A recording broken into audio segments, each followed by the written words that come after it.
All right, I would like to call the order I don't know, is this the 14th session of the Pontiac Charter Revision Commission? Roll call. Burrows. Garrett. Present. Killian. Present. Payne. Ramsey. Present. Stewart. Turpin. Williams. Present. Ybarra. Present. I would like to, if someone could make a motion to excuse Commissioner Turpin and Commissioner Burrows.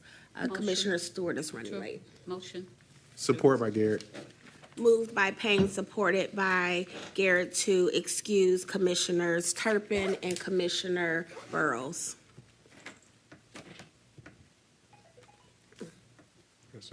Roll call. Garrett. Yes. Did you say Killian? Yes. Yes. If you said Killian, yes.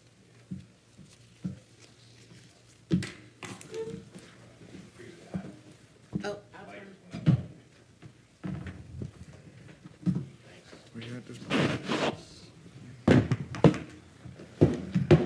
Payne. Present.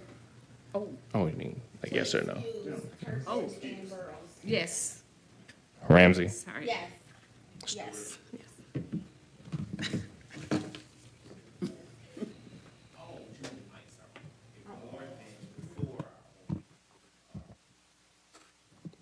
Oh, I can turn. Williams. Yes.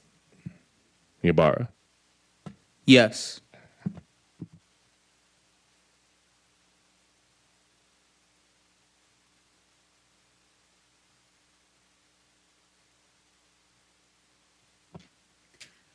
I would like to add a discussion in committee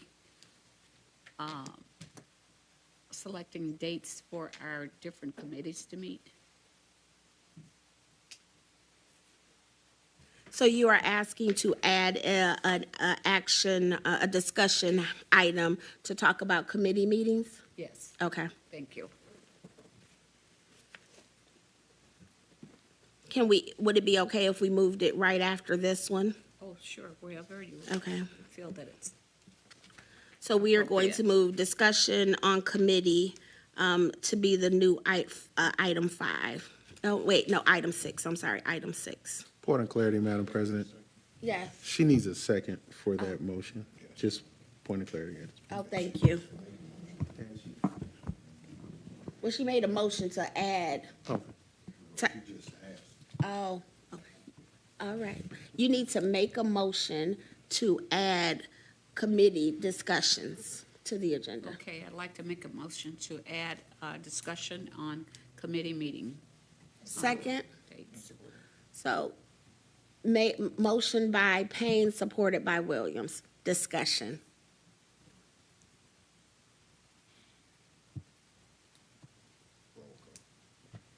Ybarra, Commissioner Ybarra.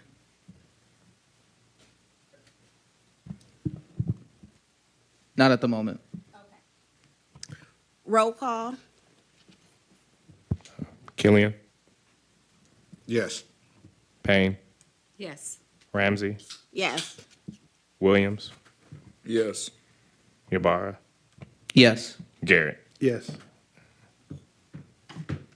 Thank you. Any other amendments to the agenda? Can I get a motion to approve the agenda as amended? Moved. Support. Moved by Williams, supported by Ibarra, to approve the agenda as amended. Roll call. Payne. yes. Ramsey. Yes. Williams. Yes. Ybarra. Yes. Garrett. Yes. Killian. Yes. Approval of minutes from June 22nd, 2023. I need a motion. Motion to approve. Support by Garrett.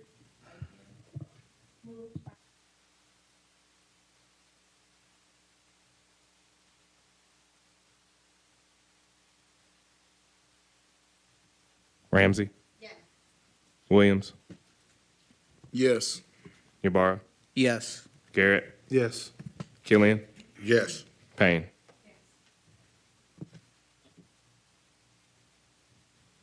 Thank you. Our new number 6 is a discussion on committee meeting. Commissioner Payne, you have the floor. Good evening, and thank you, Madam Chair, and to the commissioners for voting on this. I just would like to see us come up with dates of what our assigned committees are, and so that we'll start meeting.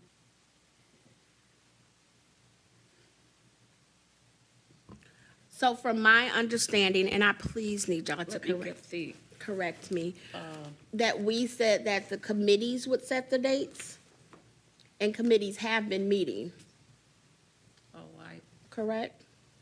I have only been meeting with the outreach. Okay. Williams? Yes, through the chair, we set up our committees thinking we had extra time, and then we discussed at our last month's meeting that we're going to be meeting bi-weekly. So I think that threw a wrench in the whole committee structure idea, because we're going to be meeting almost every other week now going forward, because we have to get the charter done by December. So the different committees will not, oh, I'm sorry. No, what I'm trying to say through the chair is, we didn't discuss if they were going to set new committee dates. The preference has always been through the chair of the committees to work on those dates. But because we have a extenuated timeline, I don't know if that committee structure is still going to work, because we're going to be forced to meet every other week. Okay, I understand. Any other commissioners have anything to say?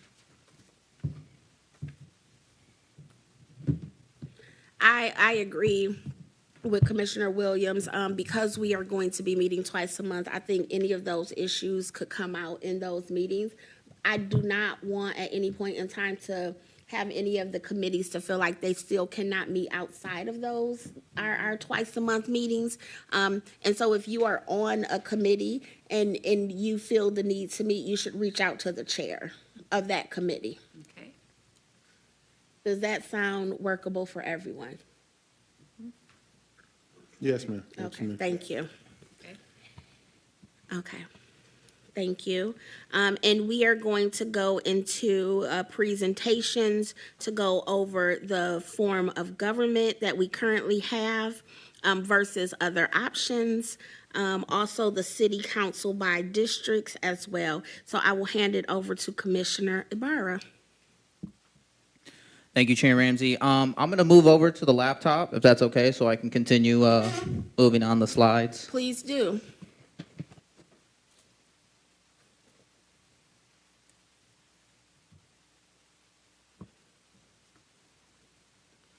While you're getting situated, Commissioner Ibarra, just a point of clarification for myself. This will be a discussion. Is this a discussion for the commissioners to have to flush out, or is this just a learning opportunity for us in the community? I would say having the best availability of both, wanting the discussion and educating our community, but as well as having this discussion of what we personally as charter commissioners would like to see in the charter as well, just gaining our opinions and whatnot. This information that's in the presentation is, I would say, the details that are needed the most. So, there isn't going to be a lot of details breaking down each division and whatnot, but this is just the overall information that I believe that the community of Pontiac should just be aware of. Thank you for that. Go right ahead. Okay, thank you, Chair Ramsey, for passing that off. So today I will be presenting the Pontiac's current city government and alternate options to consider moving forward. So in terms of Pontiac's current city government, this is a flow map of how it works essentially in the most simple form. Our plan of the municipal government is provided by the charter, known as the Strong Mayor Plan. That means that the local government is led by an elected mayor, such as Mayor Grimel, and there is a council that represents the citizens and makes legislative decisions. The council members are elected by the public as well. In the charter, it also explains that the mayor shall appoint, with the approval of the council, a deputy mayor who serves alongside the mayor, as well as serving as the chief operating officer of the city. So just some information about our current charter. The mayor currently serves a 4-year term. To be eligible for mayor, a person must have been a resident of the city for 1 year immediately before the term commences. Candidates for mayor shall receive signatures of at least 250, not more than 400 registered voters. Although the deputy mayor currently serves as the chief operating officer, that is not officially established in the charter. So these are just options that are currently in our charter. Maybe we want to make some changes to them. Maybe the community would like to see some changes in this establishment. But just wanted to provide what's currently in our charter. Now we're moving on to alternative city governments. This here is a flow map of the city or the council manager form of government, where our council would play a large role of being the law-making body, as well as the focal point for policy making and overall political leadership. The city manager would be hired or appointed by the council based on their qualifications and experience to oversee the operations of our city, similar to what our deputy mayor does now. So just information about the council manager form. The city manager's role would be to implement the policies and decisions made by the council, collaborate with council and finance department to create and monitor the city's budget, and manage day-to-day operation affairs of the municipality, so such as appointing department directors to oversee different departments. So here's where I am suggesting maybe we can blend the best of both worlds by bringing in the mayor's responsibilities as well as the city manager administrator's responsibilities. There has been an increase of cities that are creating hybrid city governments. So we could have the city administrator operate in the day-to-day activities, making sure all laws are enforced, while the mayor would be able to fulfill ceremonial duties, such as organizing town hall meetings or other events to request feedback from residents or address community issues. The mayor could also continue engaging with the community to gain insight and advocate for the community's interest and the priorities of our city. Now let's go ahead and just talk a brief explanation of how our current council structure is established currently. So as of right now, residents of Pontiac currently select 7 council members. Each council member represents a different district ranging from 1 through 7. The council is responsible for enacting laws, approving budgets, and providing oversight of the administration. In our current charter, our council is required to meet once a week, and all meetings are required to be public. Any citizen may have access to the minutes and records that is officially established in our charter. Here are some alternative council structures. In the attempted charter revision back in 2012, they provided a hybrid form of council where we would still have the same 7 council members. 5 of them would represent a district, and 2 seats would be representing the entire community, known as an at-large council member.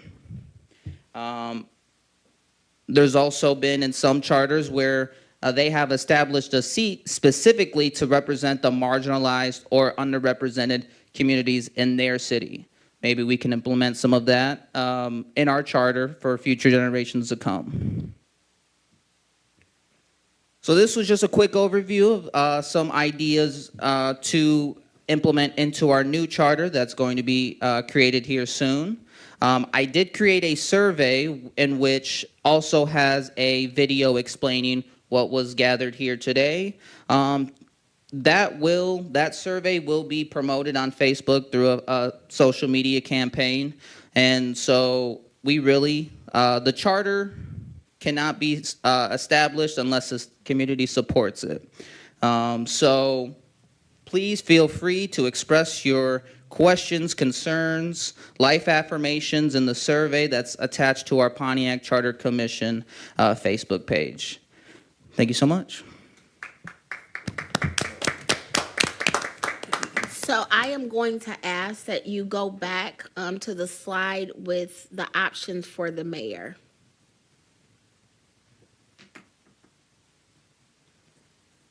Thank you. You want the first one or No, this one is fine. the hybrid? Well, yes, the two different options. No, that's actually the hybrid. That's the hybrid So option. that's the first. To the first one. Well, I'm sorry. I want us to start discussing that part. So let's start discussing that. So I'm gonna open it up to the floor, to ask, people's, I don't know, what would you like to see? What option would you like to see? Or is there an option that you didn't see that you would like to see? I'll start with Garrett. I pass for now. Killian? The option for city government for the mayor, recently I've been researching the hybrid. So I'm in favor, probably leaning towards that type of situation as far as myself is concerned. I don't have enough research, however. I'm studying other cities that have implemented that. I do want to make sure, though, that we, as much as possible, keep the power in the people's position.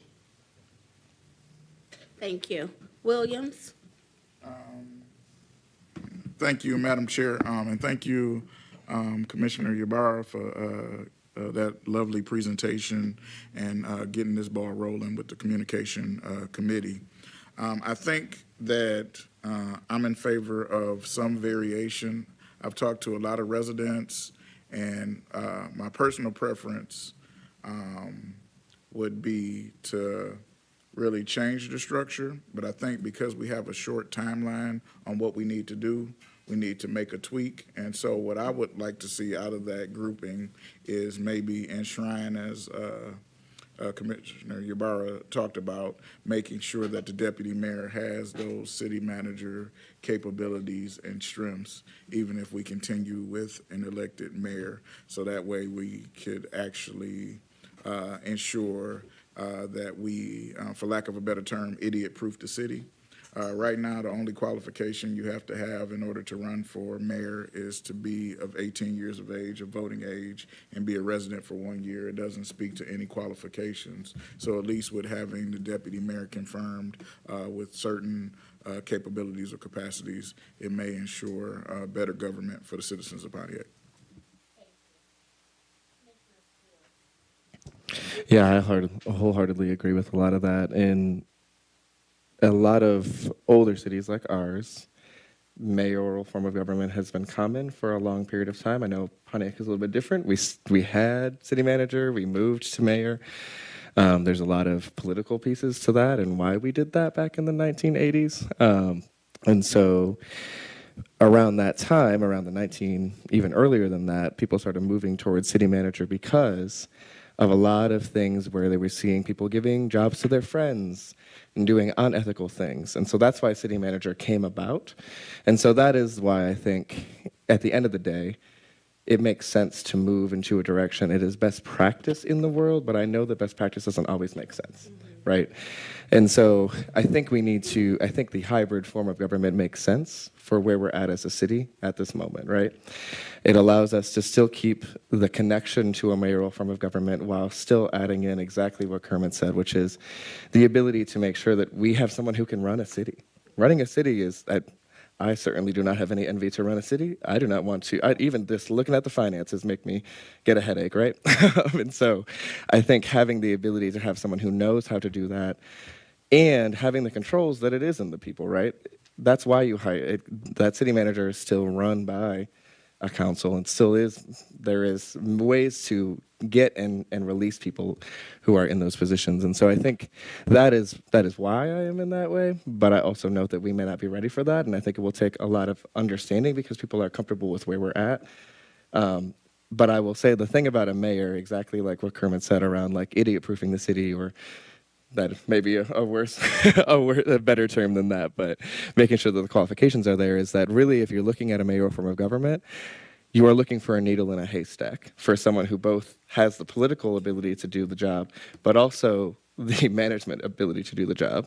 And I think if you look across cities who have a strong mayor form of government, most often than not, that's not the case. They do not have the needle in the haystack, and that's what leads to so many different issues that you see. And especially, I think, again, that ability to give jobs to your friends, to give contracts to people. There's just not if we don't move towards that, a different type of government in that way, putting in a lot of strongholds on that, I think, is really important, because I think it can get unethical and political really fast in those ways. And I think we've seen that in this city, right? And so I want us to be cautious, is that is why I think people may push towards that. But again, are we ready for that? I don't know.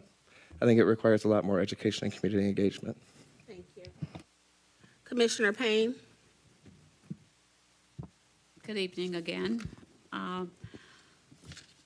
I really don't feel comfortable in discussing or making a decision in regards to this for the simple reasons because our residents, we're here for them, and I feel that we need to actually go to the residents and meetings, and I feel that good job on the presentation. I think it gives a form of helping residents to see different things and to make up their minds how they would like to see the city and not how we would like to see the city. Or I think the course of asking your opinions and getting your feedback is just that, because the presentation was amazing. The additional information that can come from the history of the person answering the question could help. Some people might not have known that the city of Pontiac started off with the city manager, right? And we moved to one because the lack of trust with the city manager, right? So we wanted to have mayors. So some of that history could help our residents make decisions that if we're not giving it to them, then who is? I thought that's what I just said. This would be good to take on the road, to have for options. Okay, thank you. Commissioner Ibarra. Thank you, Chair Ramsey. So I have been agreeing with what other commissioners have been explaining in terms of favoring in the hybrid form of government. With creating the hybrid form of government, there could be a chance to simply modify our current strong mayor form by requiring and implementing a city administrator to the team.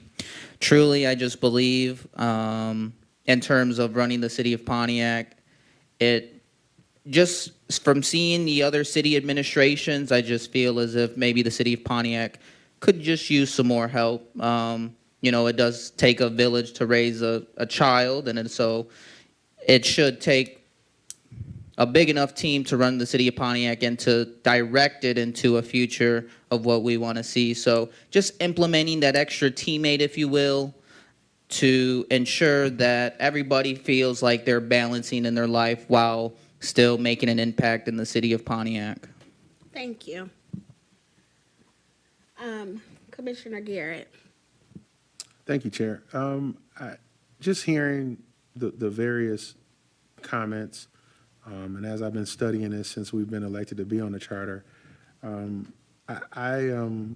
hybrid has crossed my mind a few times, but I got to speak about the city of Pontiac. Like, I can study other cities, but other cities have had things in place the way that they have had them, and I take nothing away from that. I don't want to be a duplicate model of another city, but I want to be able to make sure that what we have in place here, the citizens are, like other commissioners have stated, are well represented, but the interest is represented, right? And so I'm not even too sure that a city manager would do that because of prime example of getting rid of an airport for a building. It's like there's been things that's been done in the city that both forms that currently that we have, previous, hybrid is something that I would look at because of just seeing if we can put teeth in that, right? I'm not interested, or nor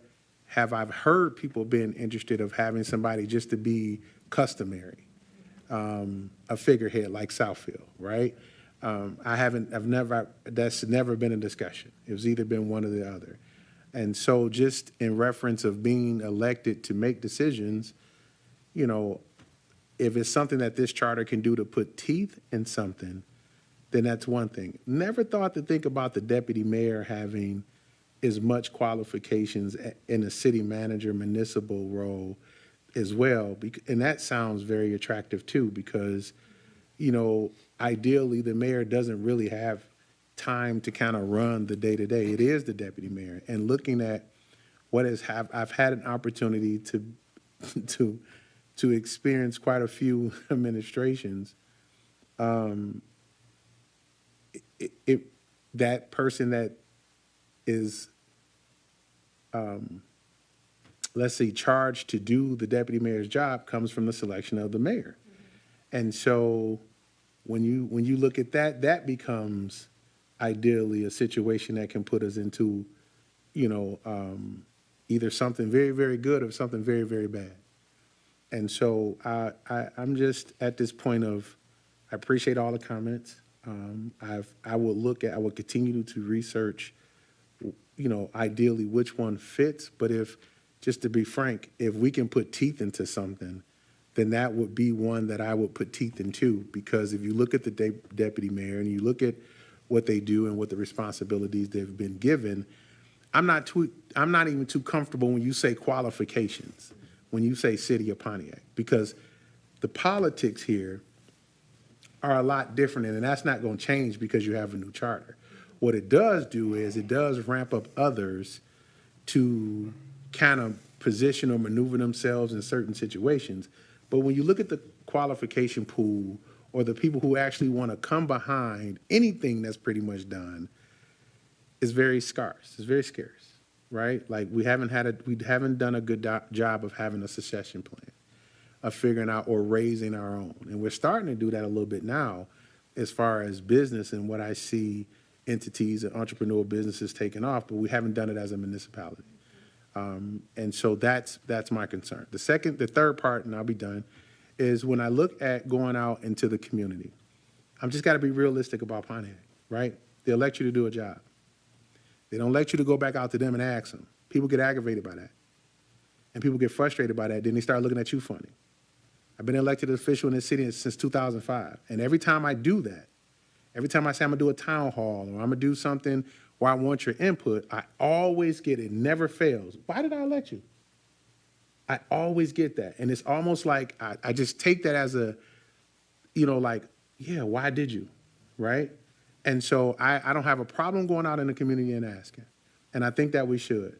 But I don't also think that the 10 people or maybe 15 people that's going to show up, their voice, yes, we hear them, but if you don't do what they say that you should have been doing, and some of them may come out and beat their chest a little bit, then they feel like you didn't represent me.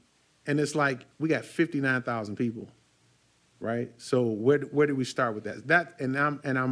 I'm more of the move of how we're going to get our voice out in this short amount of time to reach a large amount of people, to get their influence. But I'm also not willing to hold it up if we don't get what we need as far as input from people. Thank you. So I appreciate the presentation. It was amazing. I guess I'm under the people want to elect a mayor who has some power in this city because of trust issues, right? That's why we moved from city manager to a strong mayor form of government. I don't think if we put anything that has the wording city manager in front of people that they're going to vote yes on it, because it's the trust. I do like putting in the charter that the deputy mayor has to have these things in order to be the CFO of the city. I think it is currently working very well. And I know that it was put in place by the emergency manager, so it's not something that we, the people, wanted. And it was frustrating at first, but I think it has been able to help us, especially in this administration. So I would go for, I guess, the way that it currently is, but putting the deputy mayor has to have qualifications to be a city manager in order to be appointed to that position. Is this discussion or are we just? It's discussion. It's discussion. Okay. Everybody has talked, so it's discussion. But Scott was next, so Okay. then we can go to Okay, you. go ahead. Actually, you can go next. Okay, gladly, thank you. So, with experience and looking at administrations, people with the presumed or assumed qualifications, again,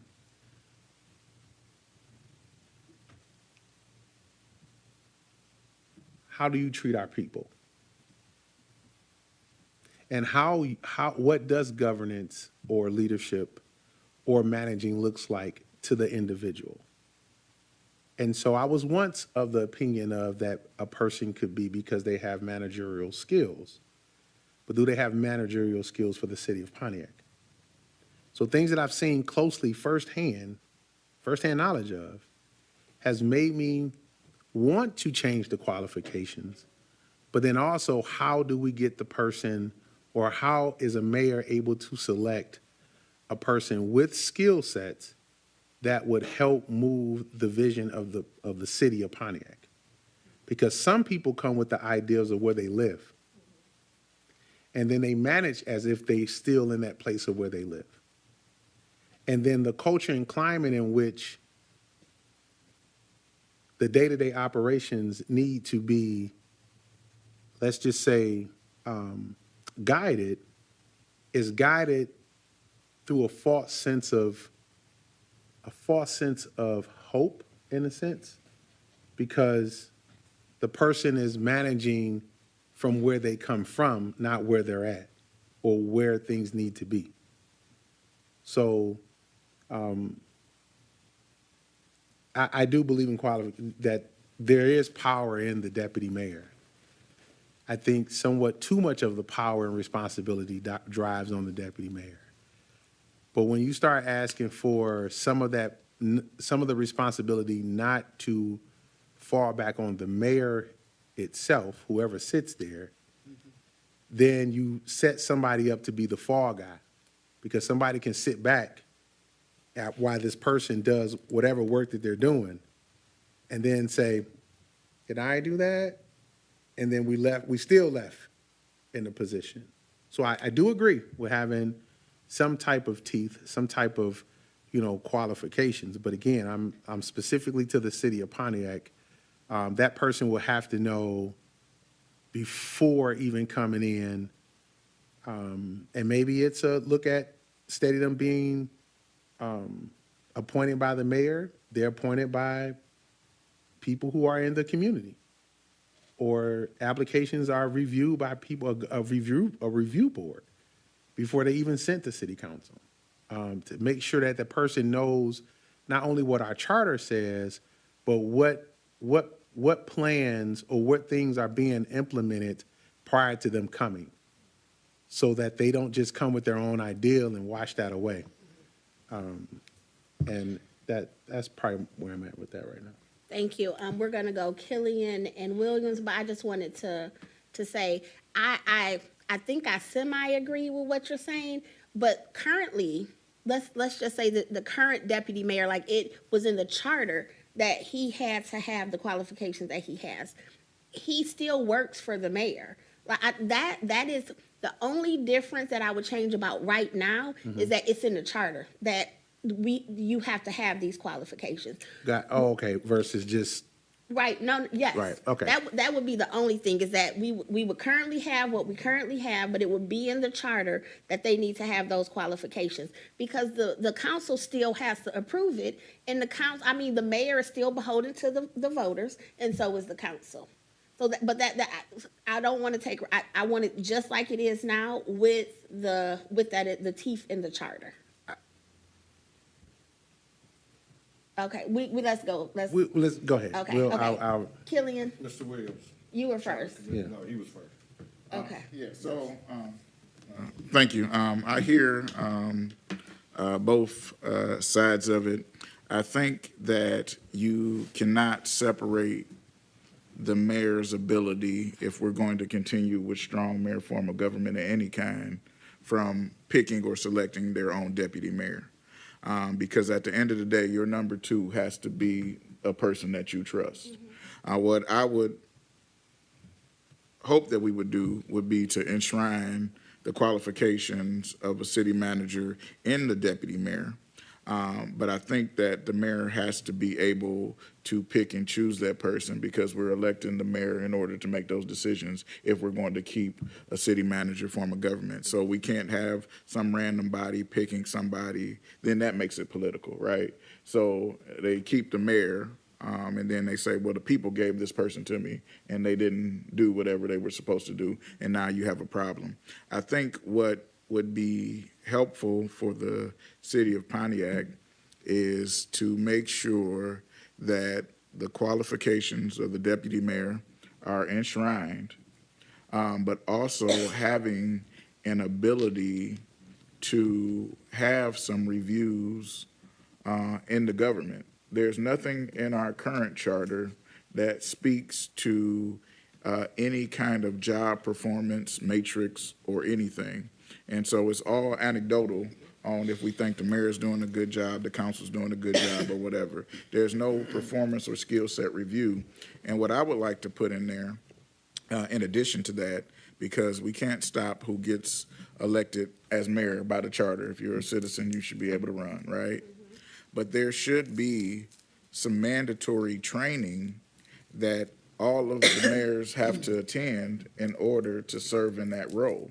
You should have to get better. We had former mayors buying condoms on city credit cards, and a basic finance class probably would have stopped them from doing those things, but we never required that to be done in the city. So I would think that we need to enshrine the role of the deputy mayor, whatever those qualifications are, to go along with that, but also speak to where we want to make sure that mayors who come from a variety of experiences, we've had lawyers, we've had policemen, we've had firemen, so people have got elected from various backgrounds, right? We need to make sure that going forward, if we're going to continue with a strong mayor form of government, that they're getting some on-the-job training other than just talking to citizens and being able to kind of galvanize people, because electability and governance is two different things.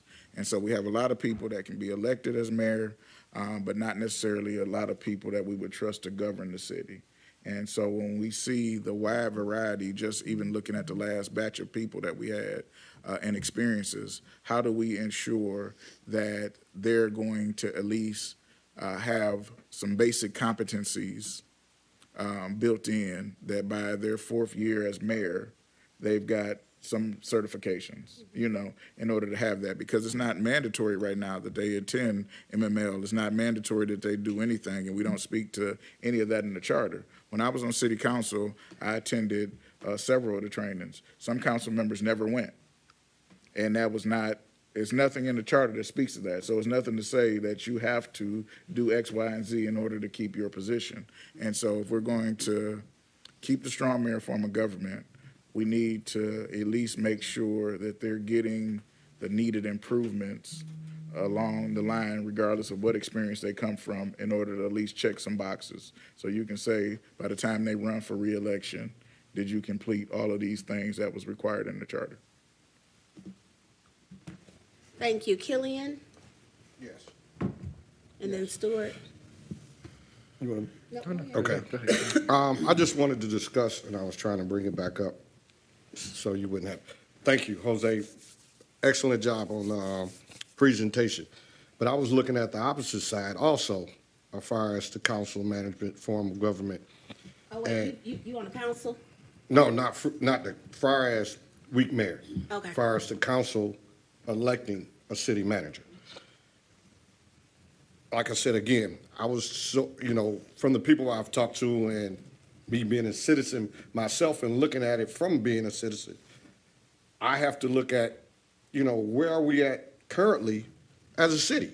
What have the strong mayors before me? What have they done to continue this type of situation?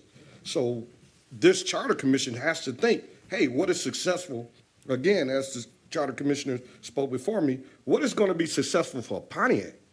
So with that said, we have to really address both sides. If it is a strong mayor type of situation, and we do need tweaks, and because of the time base, let's look into it. But we also have to say, hey, okay, what if it's a weak mayor situation? Because our prime examples haven't been too good. And I want to really know, again, because my most important aspect of this is to keep power within the citizens.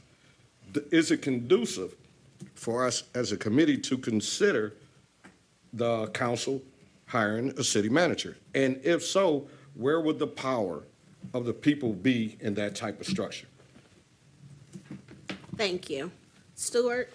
Yeah, I was just going to talk about also putting in some additional stopgaps of some sort. Like, I think you could also think about qualifications, and while the mayor is still able to appoint their own deputy mayor, put a little bit more process in place towards what that could look like that includes people differently. I think about that, if we're thinking about the same process in other cities, I remember Grand Rapids and other cities, and this is just examples, I don't say that they're similar to Pontiac, I like to note that, but I remember them going through a lot more process with council interviews and other things like that. The council interview process for the deputy mayor was like nothing. It was like, okay, here's a couple questions, and great, you're approved. And like, I think we can add in some more stopgaps in that way that allows a little bit more feedback, collaboration in that a little bit more to understand that, or community engagement sessions. A lot of places do. Think about like universities and hiring a president, right? A lot of community engagement, a lot of campus engagement, whatever that looks like, I think we can add there. And then I think the other piece of this, and I'm not getting into council yet, but I think there needs to be, if we keep this same form of government, we need to increase the power of our city council. That is the biggest issue that I see is we can keep this form of government, but if we don't have same power on the other side of the branch, right, we aren't doing ourselves justice. And that's when I think that people lose their power, right, in the city, is that the city council right now has not a lot of opportunities to do anything, no checks and balances. And so I think about that, especially with the council president and the vice pro tem, words, silly words, but I think about that and how we increase their responsibilities or increase what they are able to do, even with their own city council members, but also within the administration, that looks a little bit differently. And so I'll save the rest of that topic, but I think there's ways that we can kind of look at both on how we kind of increase that, regardless of whatever way we go with the mayor. I personally think that we need a lot more education in the city around what that looks like, because I do think that city manager is just a scary word because we're used to it. And so I think because we're used to strong mayor. And so I think I agree. I do think you have a lot more power in sometimes when you do go to a city manager, because it's all in your elected council.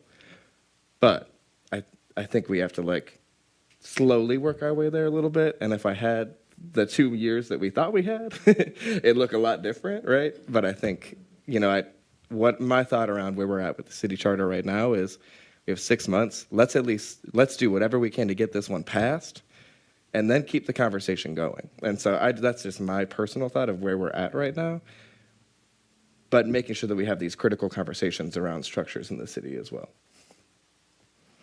Thank you. For Yabara.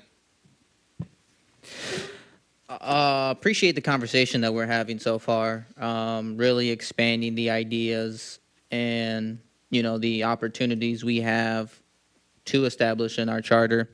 I guess going back to creating some sort of hybrid form of government, in my head, I just, So, in terms of the hybrid form of government, when establishing a mayor and a city manager, in my head, I pictured the mayor working on more future impact projects, reaching out to the community, allowing the mayor to, work on things that can make an impact for different communities and whatnot, while the city manager would operate the day-to-day operations. And then you even have, going back to comparing, as as little as possible. The city of Detroit does have a chief operating officer as well as a deputy mayor. The chief operating officer does work on the day-to-day operations, while the deputy mayor works on more of the inclusive, working with separate communities, working with the boards and commissions that are established in the city of Detroit.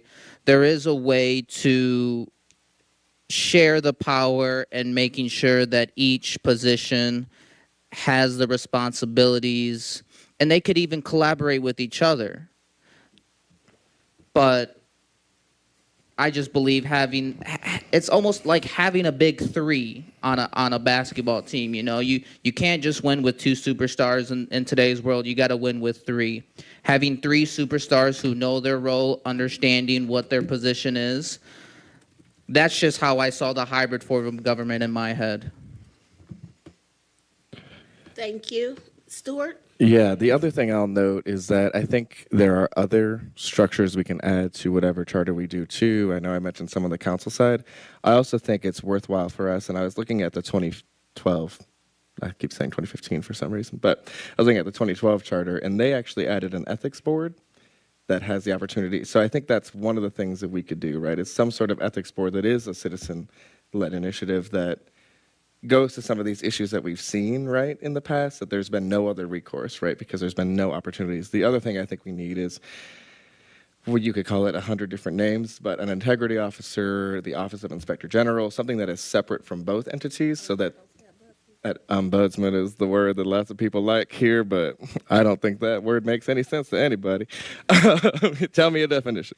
But I think that's something that we can also do, and I think that is something that we would I would fight for that probably more than anything else, because I think it allows you the opportunity to go to somebody else who's not council, who's not the mayor, who's not politically in some ways motivated in these ways, right? That we haven't had any recourse for before. So whether that's an ethics board and an OIG, whatever it looks like, I think we need some sort of position like that just to give us the recourse if all heck breaks loose, right? Like, you never know. And so I think that's, as I've been looking at this charter, it's also something that we've talked about for a while with a couple different members, is this charter is the current charter is very much like, oh, well, all flowers and butterflies. Like, this is all if we're working perfectly and we love each other. Well, we need to also think about, we need a lot more of okay, think about your enemy and what do we need to put in place to keep that separate, right? So that's what I think we should also think about as this. And so, yeah. Thank you. Garrett? Thank you. Commissioner Yarborough, for your explanation, which kind of helps me to articulate that a little bit more when I say having a person in that office with, you can have a business mindset, right? You can have that, the day-to-day piece. But again, speaking in Pontiac, whereas that someone who may be too close to a situation and then have the ability to maneuver or manipulate it based upon the closeness of the situations, that's the part that leaves Pontiac or leaves the residents without a representation. And so, again, seeing firsthand and dealing with administrations, in specific current administration, having an ideal of where you see a COO, a deputy mayor, that trifle really does have a great a hybrid look to the situation, right?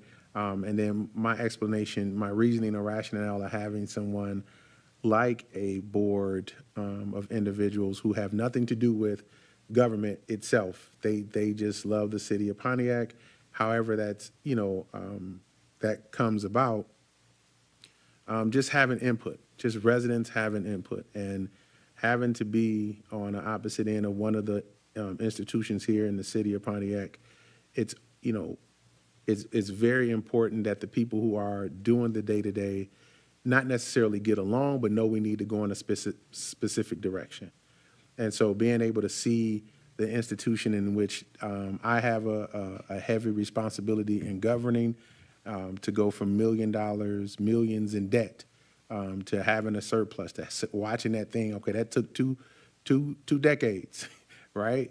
Consistently going after and watching. And it's because in and out during those times, people were not on the same page. And consistency was the key. So being a consistent voice, no matter when it changed, when I was able to be on a team where I got two other people, a CFO and a superintendent that saw what needed to happen and the balance that needed to happen and the trust of the people to understand that it could happen is what garnered that success. And so we brought up training as it relates to the mayor. There are some things out there that I think, and when we get to council, we can speak a little bit more to it. But there is some mandatory training that needs to happen, whether you have experience or not, because a lot of things change. And so when we implemented mandatory training and we put that in the policy and we put consistency there, where you had to have certain training to be in certain positions, then positions started to be ran unopposed. I ain't doing that. I ain't learning that. You know what I mean? That was some of the discussion that was out there. So I'm specifically to the city of Pontiac, and I do think there's some training. So if we're going to stick with this strong former mayor of government, there have to be something put in the charter around training and specifically getting that training and holding those people accountable to making sure that they go through it. Thank you, Madam Chair, and I'm good. Thank you. Commissioner Williams, I just want to set this up for a minute. So at one point in time, the city of Pontiac had a city manager form of government, and we moved away from that. And in the 2015 revision, it spoke to that, and it was voted down, right? Mm-hmm. And so we need to talk about why people don't like it, why it scares people, right? Because we keep saying it, but we don't explain why people feel that way. And I think a lot of people who are like, yes, we need a city manager, don't know that history and get frustrated with the people who do and live through it and don't want to live through it again. So I asked Commissioner Williams to talk about that for a minute. Thank you. Back in 1982, a couple months before I was born, the city switched from city manager to strong mayor form of government. At the time, the climate around having strong mayors, especially African-American mayors, was a huge thing around the country. And so Ohio and some other places had elected a strong mayor. City of Detroit and some other places had moved to having their first African-American mayor. And a lot of people at the time wanted that. I spoke to some former city attorneys, Mr. Lutzman, who helped work on the charter. And one of the things was when we had a city manager form of government, Mr. Holland, who became the first mayor then elected, was working for General Motors at the time. He was working for General Motors. The city manager that they had at the time, allegedly, I say allegedly because most of the people in this story has passed away. The city manager at the time did not want to give General Motors the tax breaks that they thought they should have. They then led, behind the scenes, the work to move towards strong mayor form of government. The people generally had a sentiment in order to do that, but the actual company and the corporate infrastructure led to moving towards strong mayor form of government because they knew that if they had one strong mayor form person, they were able to actually manipulate the government in a way that they couldn't get from a city manager. No disrespect to the people that they had, but if you look at the history of Pontiac city councils and mayors, General Motors has had a huge influence and impact all the way up into the late 2020 before we got to emergency management. I think most of the council presidents or whatever had either worked for GM or the union at one point or another throughout that history. And the reason I say that as a piece is because we look at city manager as not having an influence. Commissioner Garrett just spoke to the fact of seeing the school district come out of deficit and move because they had a superintendent and a CFO that could work with consistent leadership. But the school board is the prime example of what a city manager form of government is. The school district is the elected body which determines who the superintendent is and sees if that contract is renewed. So we already have a city manager form of government when it comes to the Pontiac School District. We don't have that when it comes to the city. And so if you want to look at those differences in the ability in order to do it, I think that's a prime kind of drill down generalization of what happens. But I also want to set the tone to what the original 1982 charter was managing. So if you look at the charter, they had the cemeteries, they had Pontiac General Hospital. The library was also employees of the city. The DPW had the whole DPW yard that was off of Weston Street that was there. Also, they managed several other buildings. They had the Economic Growth Group and the DDA that was all part of the mayoral responsibilities in order to manage. When we came out of emergency management, the first day that the emergency manager was here, we still had over 1,000 city employees. We have less than 100 employees now, but the government has stayed the same all the way throughout all those transitions. And so when we talk about city managers, strong mayor form of government, I think we do a disservice when we don't take out the personalities involved. We've seen this way, and I don't know if we've looked at the city as a corporation in that fact of you have to put somebody at the helm that's managing $1 million institution, but also has the skills to kiss the babies and everything else. And that's what you ask for when you look for a mayor. You need somebody that's likable, that can actually go and talk to the citizens, feel like they're heard, be sympathetic, but also we're also asking them to make sure that they can not only balance the checkbooks, but cast vision and see everything else. And we're looking for that in one person out of the 60,000 that we currently have, or somebody that can move in a year before the election and be that person. So I want to set that to say that the downfall to city manager form of government in the histories that we've had is at the time that they changed the city council structure, and the reason that we moved from moved from at-large to districts, because I know that point is going to come up, is because they didn't feel that there was enough African-American representation. And so a lot of the districts where black people were able to get elected was compounded because black people were really only allowed to live on one side of town when that history first started. So a lot of the seats that were drawn didn't have a wide range of African-American leadership. We at one time had more black county commissioners than we did city council people. And so that history also has to be told. And so neither one of these forms of government are perfect, right? The question is, what's the most sensible government for the future of where we're going? And so the history is, and I'm going to wrap it up with this. The government is only as good as the people we put in the seats, but they each have other mechanisms. And so when people elect a strong mayor form of government, the citizens' recourse is always a recall, right? But most people don't want to spend taxpayer dollars on doing a recall, and I don't think we've ever had one that was truly completely successful, right? We've had somebody get recalled, but they still withstood the recall election, so they stayed in place.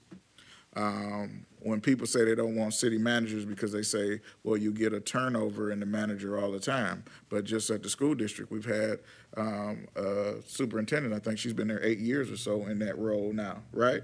So what I'm saying is you can have consistency on what that is. But before her, they had turnover with 15 different superintendents. So each one of these governments have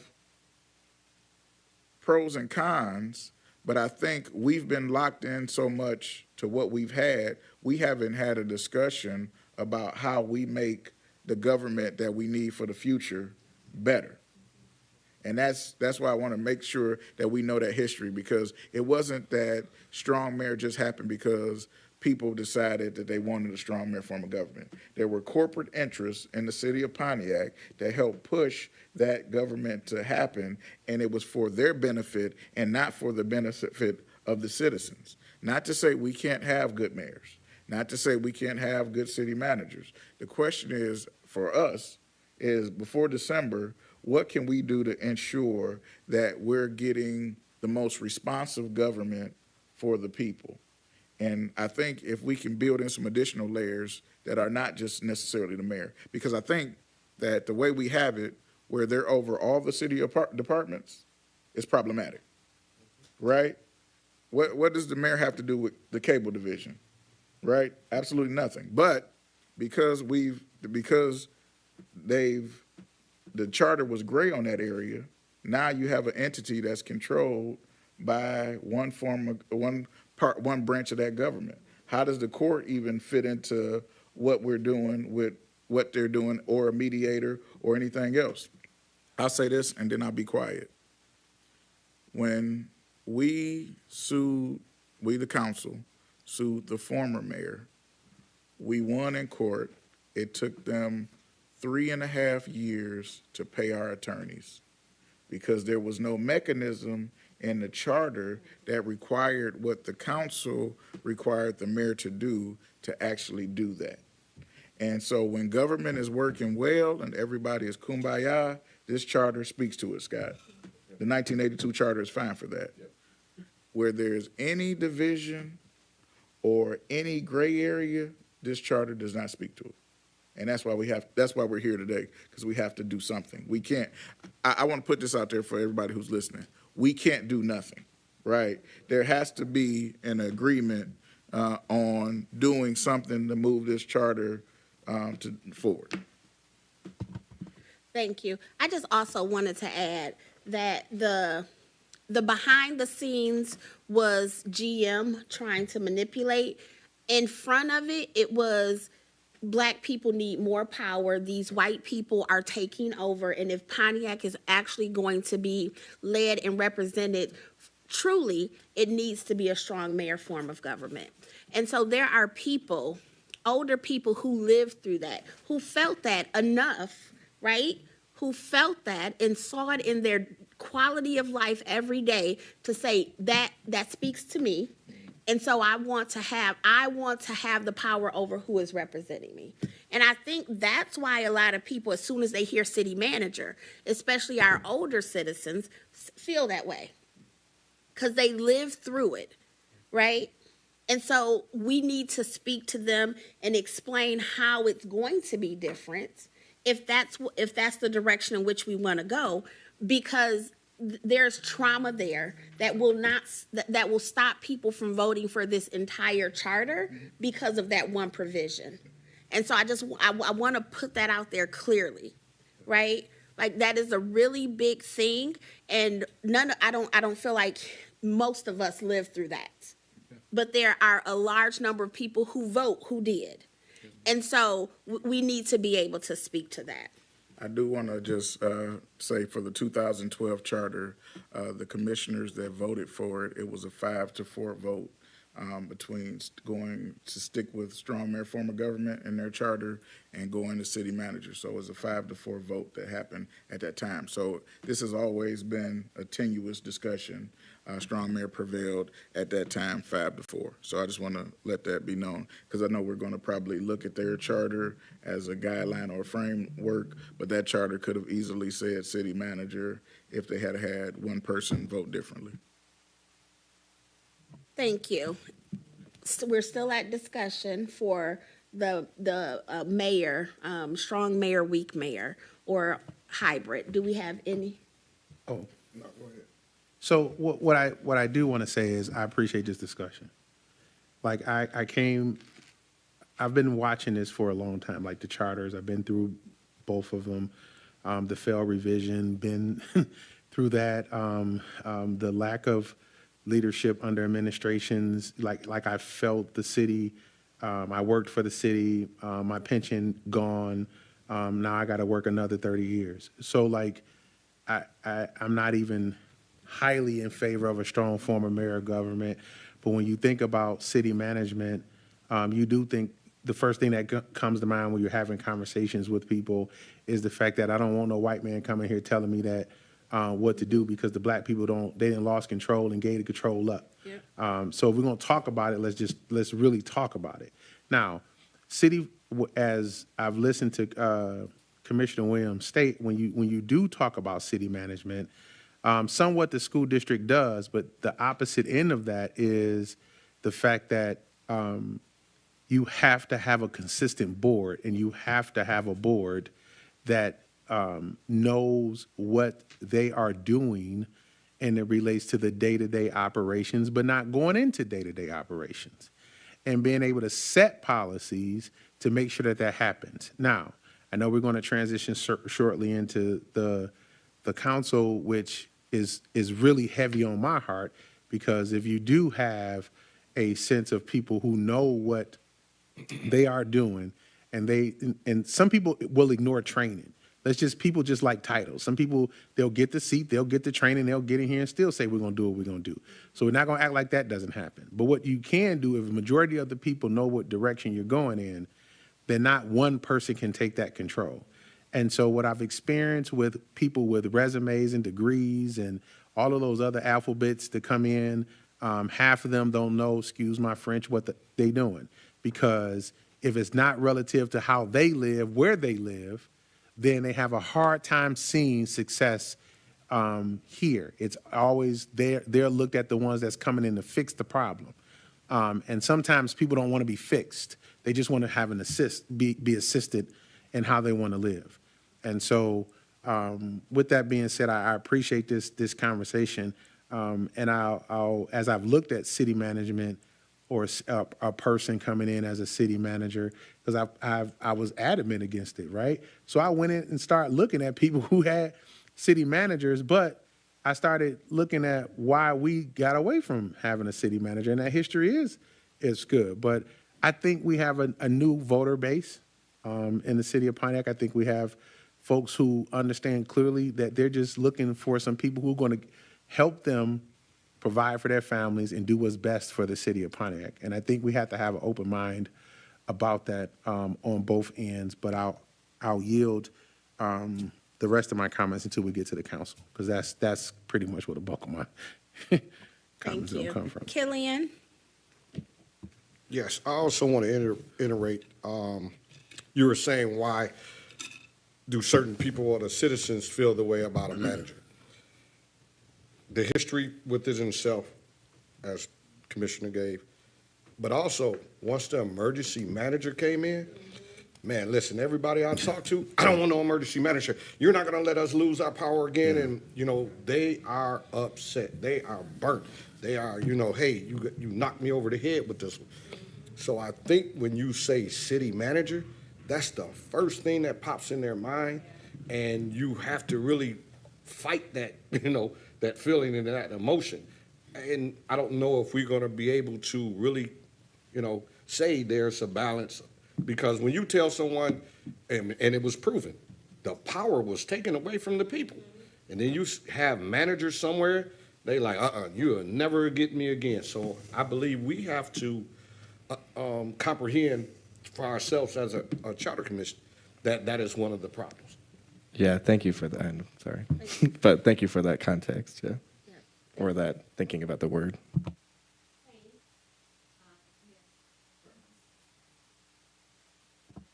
I've been listening, and it really sounds like that we're leaning toward strong mayor.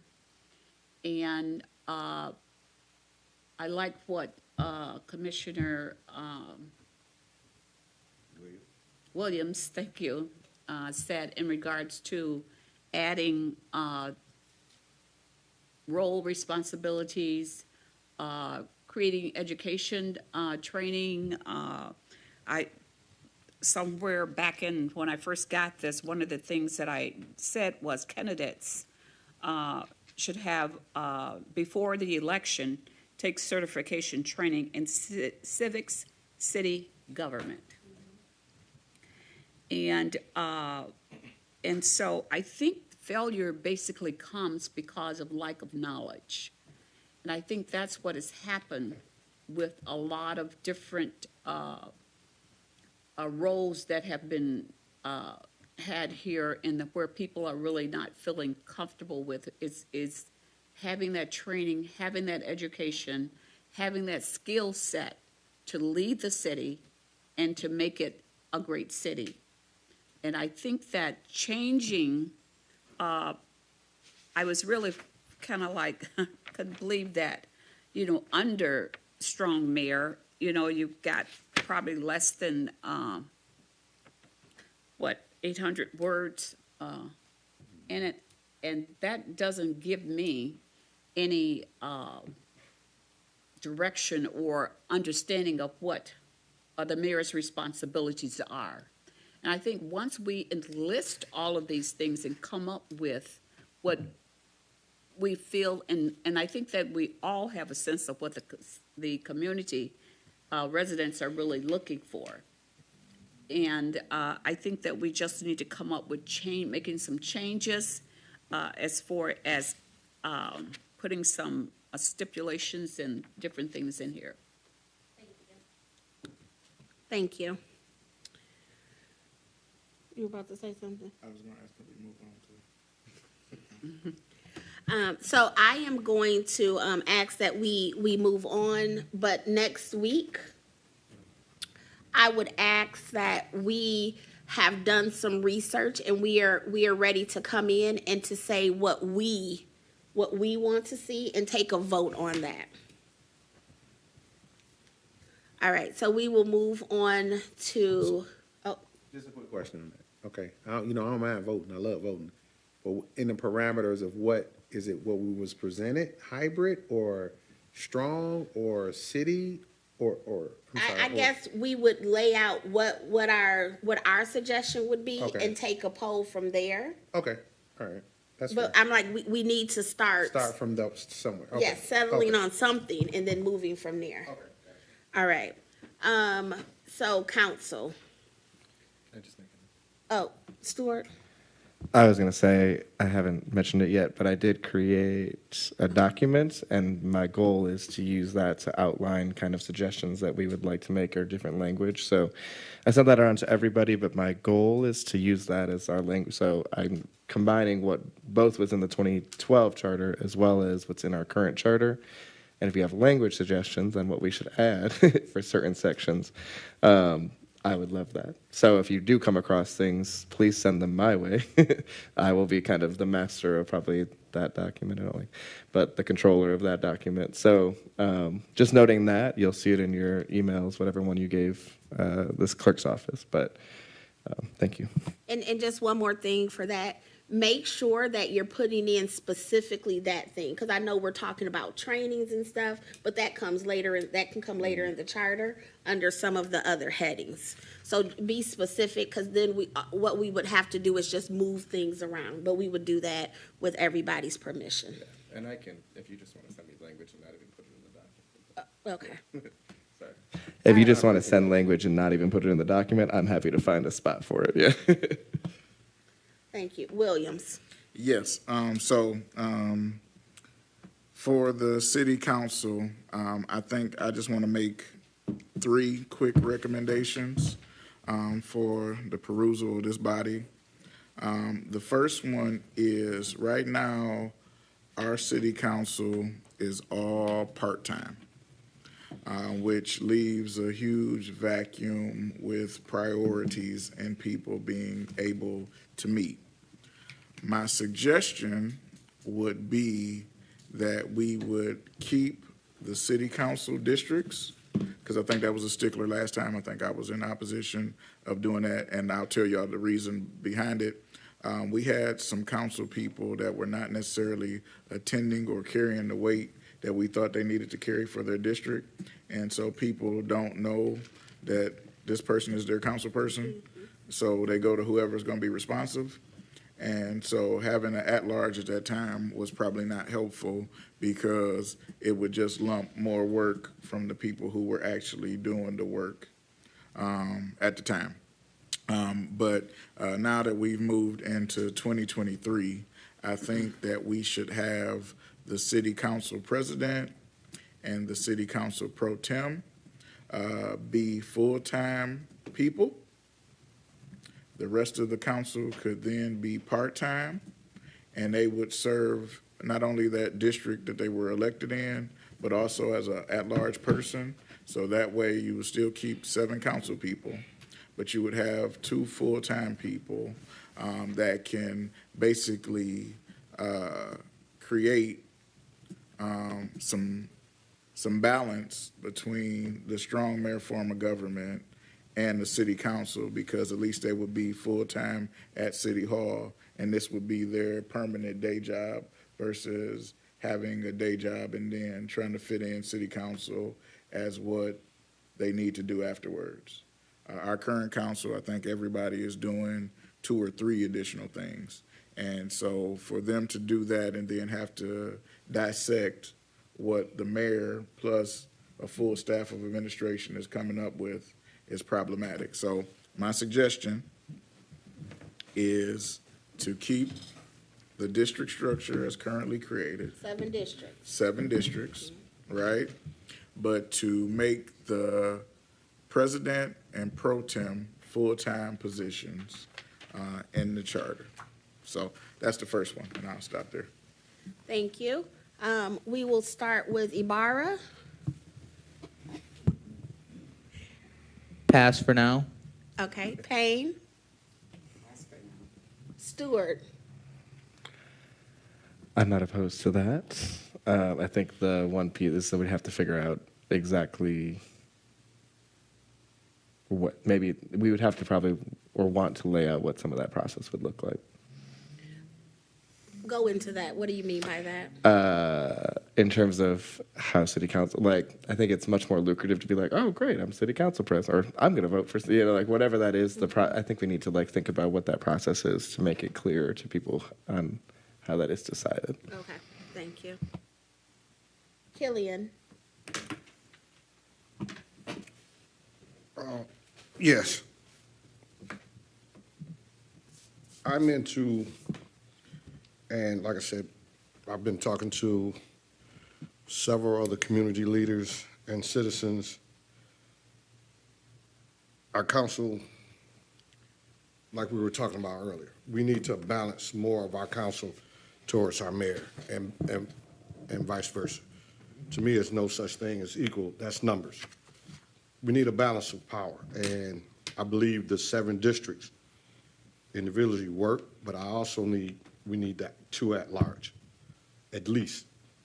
I like the 2 at large system because, and the 7 districts, it allows those that are able to, that identify with those areas, to garner amongst the opinions and issues and problems, and, you know, I mean, just far as improvements in those districts.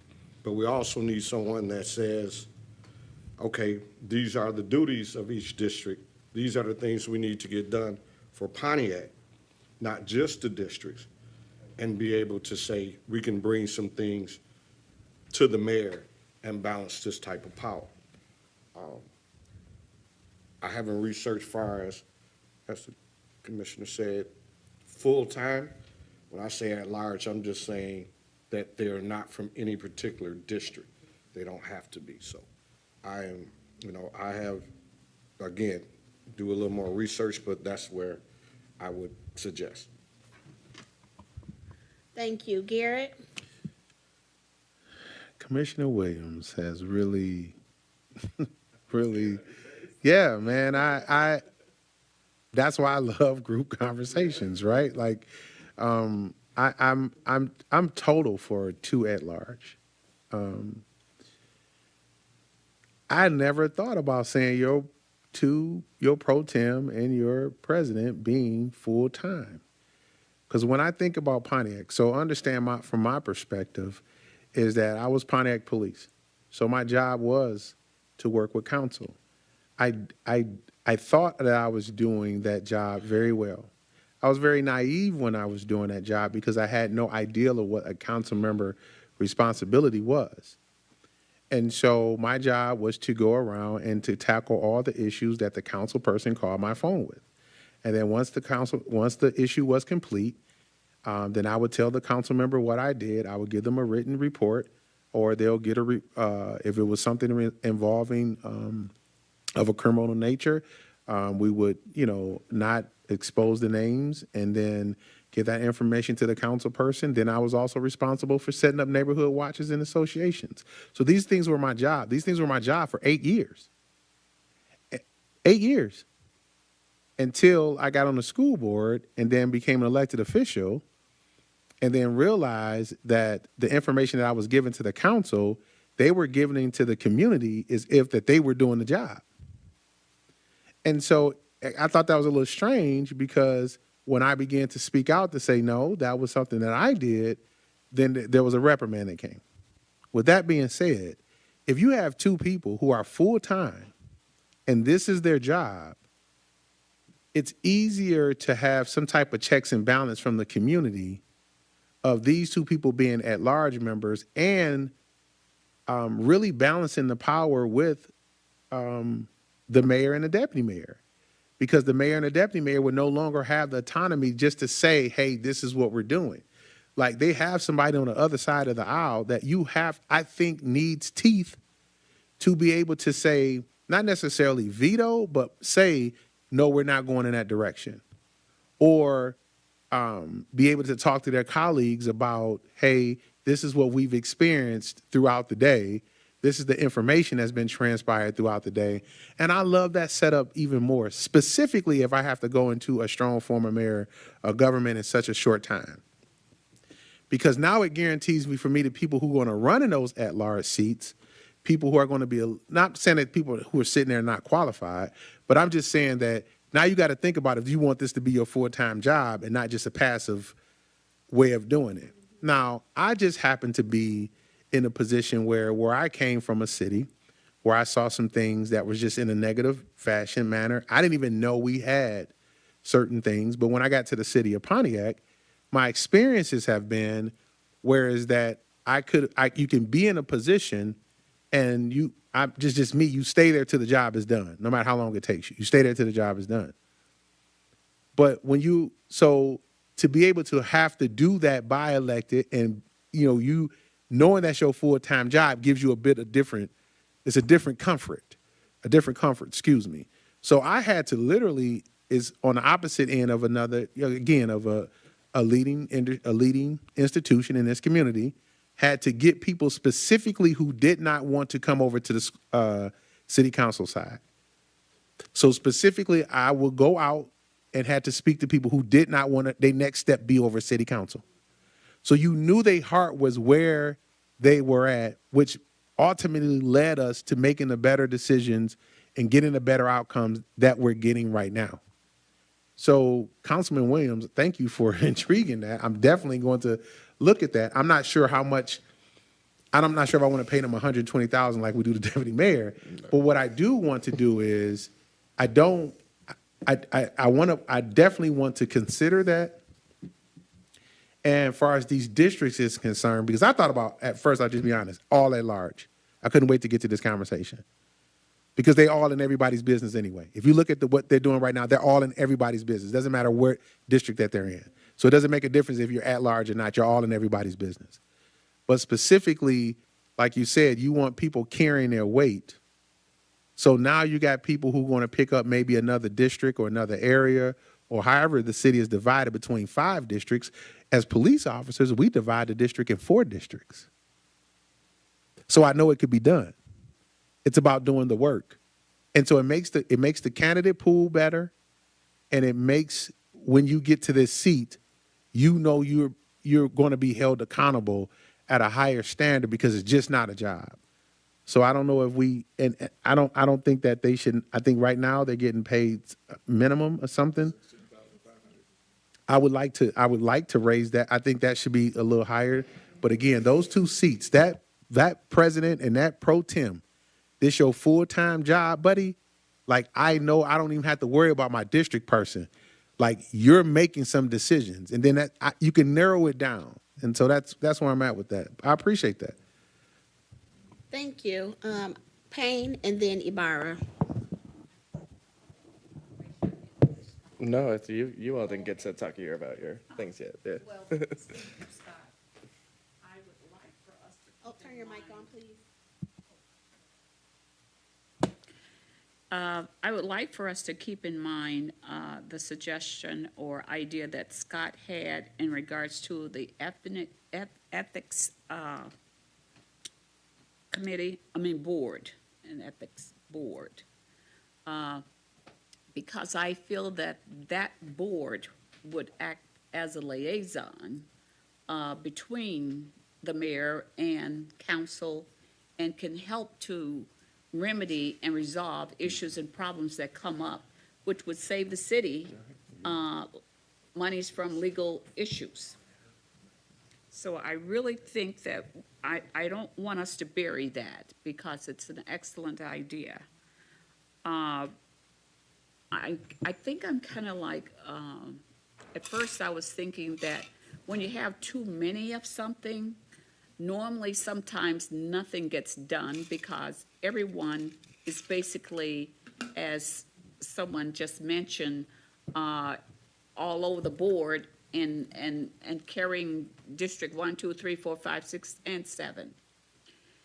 And I just felt that over the years that that's just have been too many people, individuals, I should say, on a council. And I think we should look at that, as someone just said, making them all at large or finding something that would make the persons that are in those roles accountable. And I think the way that you do that is, once again, changing and putting things on here that gives them guidance, because this is not helping individuals who are elected because there's nothing to guide them here. So we really need to add guidance in here of what their responsibilities are. All right.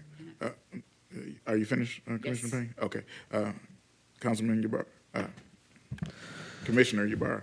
Thank you, Vice Chair. So thank you for expressing your the option of having the president and pro tem be full-time, as I am in agreement with Commissioner Williams as well as Commissioner Garrett. That does seem very important. Just looking at our current president of the council, witnessing him in the streets doing manual labor to beautify the community, it just speaks wonders of how important that position is, and our current president is surely holding that title to its highest form. So, and in terms of all of the councils being at large, I am surprised to hear that Commissioner Garrett is in favor of the entire council being all at large, which I am not opposed of either. It's all about why separate the work from each individual when they can all collaborate into solving the problems for everyone.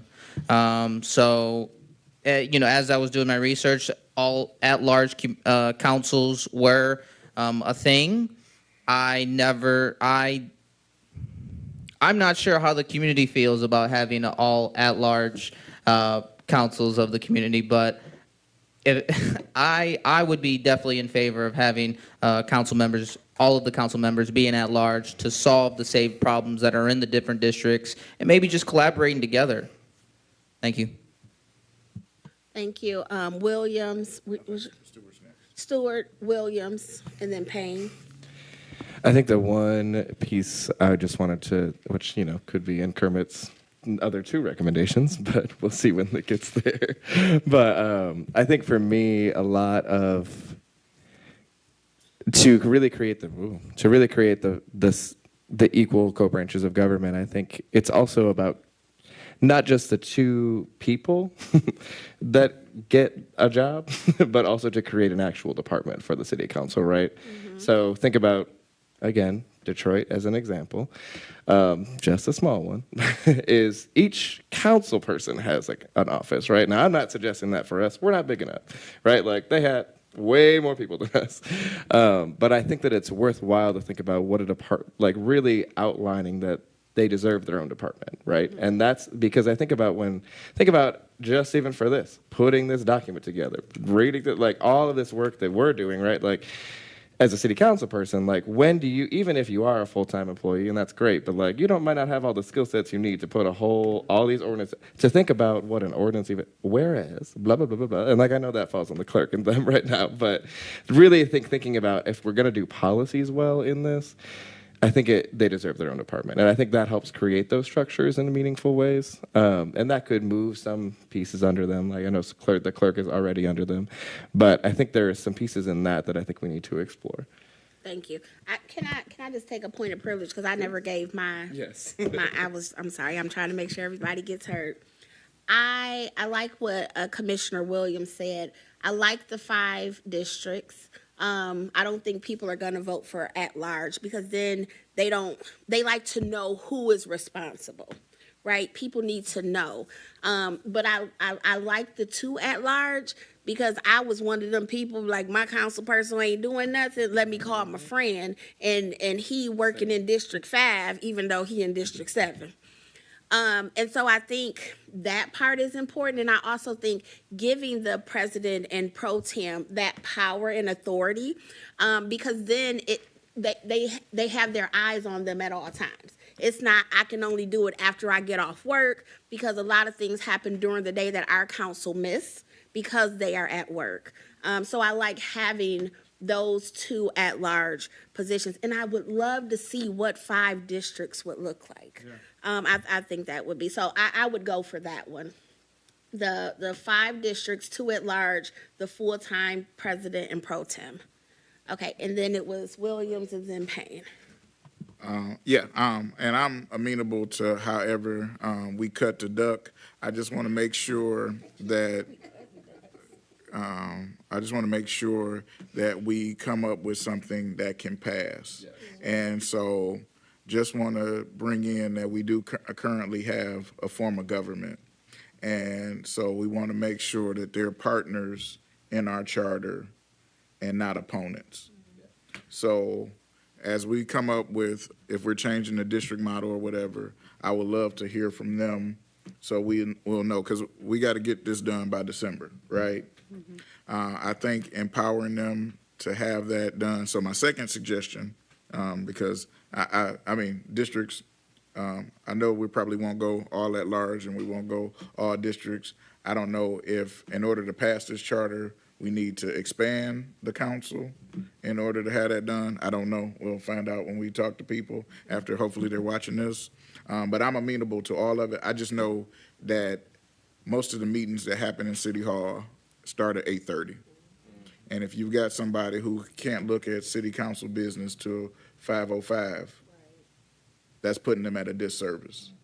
And then when they get 400-page documents on Tuesday that they're meeting with, that's another problem. So now I got 4 things. Second thing that we need to change in the charter is the requirement that the city council has to meet every week.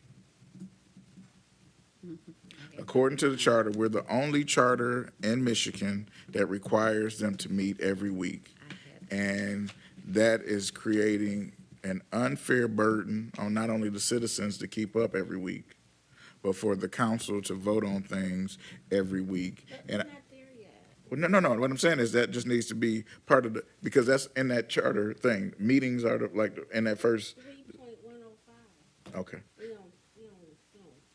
Okay, I'm sorry, but I just need to say that while that was on my mind. No meeting with the council. Second thing is, as Scott said, Commissioner Stewart said about having a department, the things that I would like to spell out, because our current charter spells out a legislative auditor.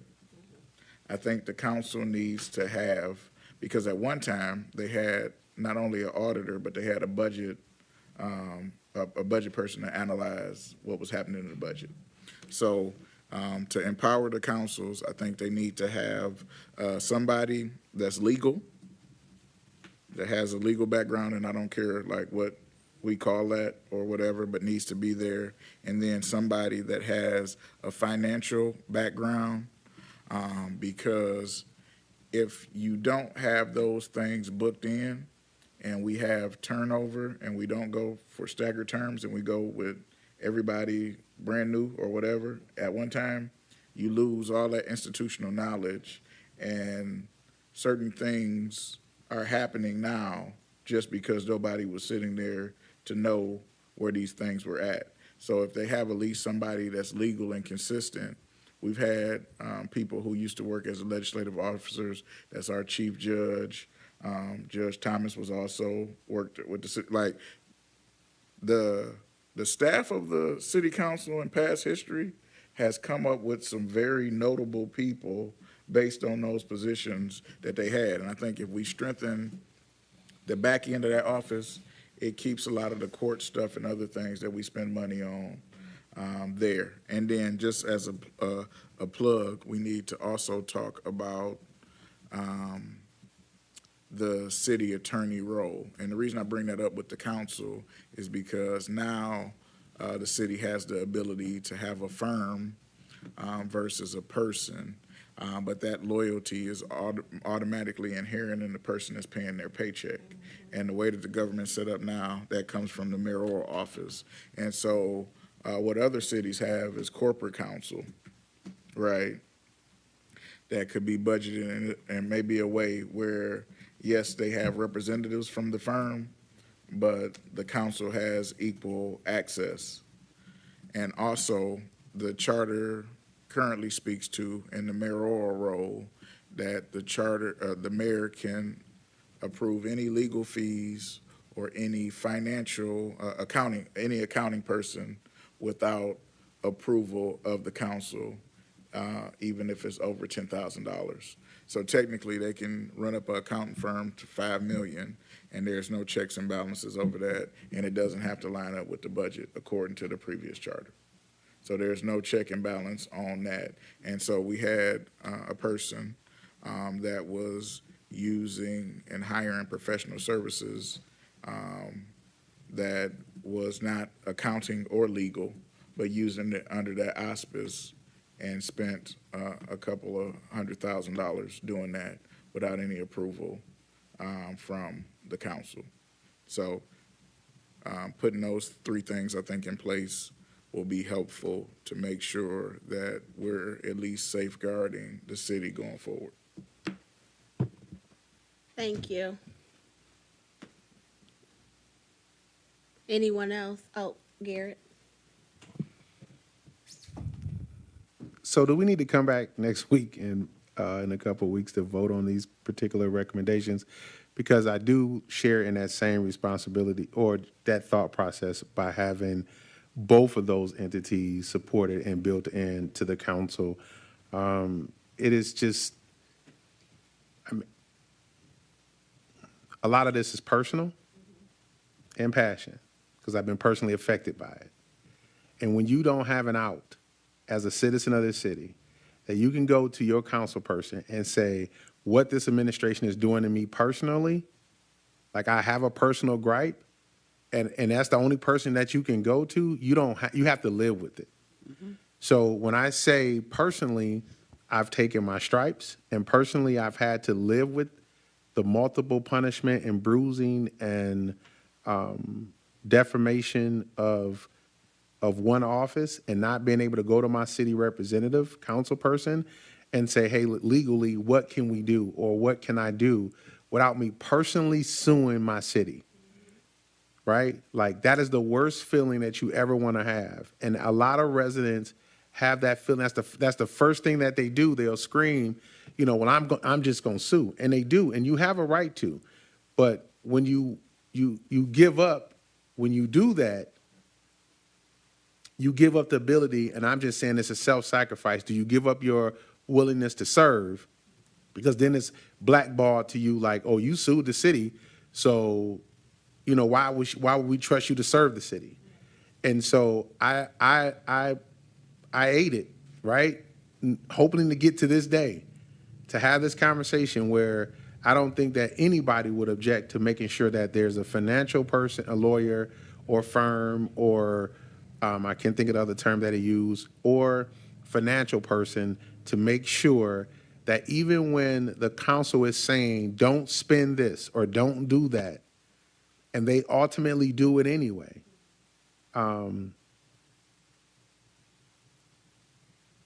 it is unmeasurable. What we just right there alone is worth putting down on anything that I ever thought that I wanted in a charter. Me personally, just giving teeth to that my council person or the council period has the ability to stop something that somebody is doing that's detriment to the city. And again, a lot of people don't pay attention. They don't see it. They get frustrated. They leave.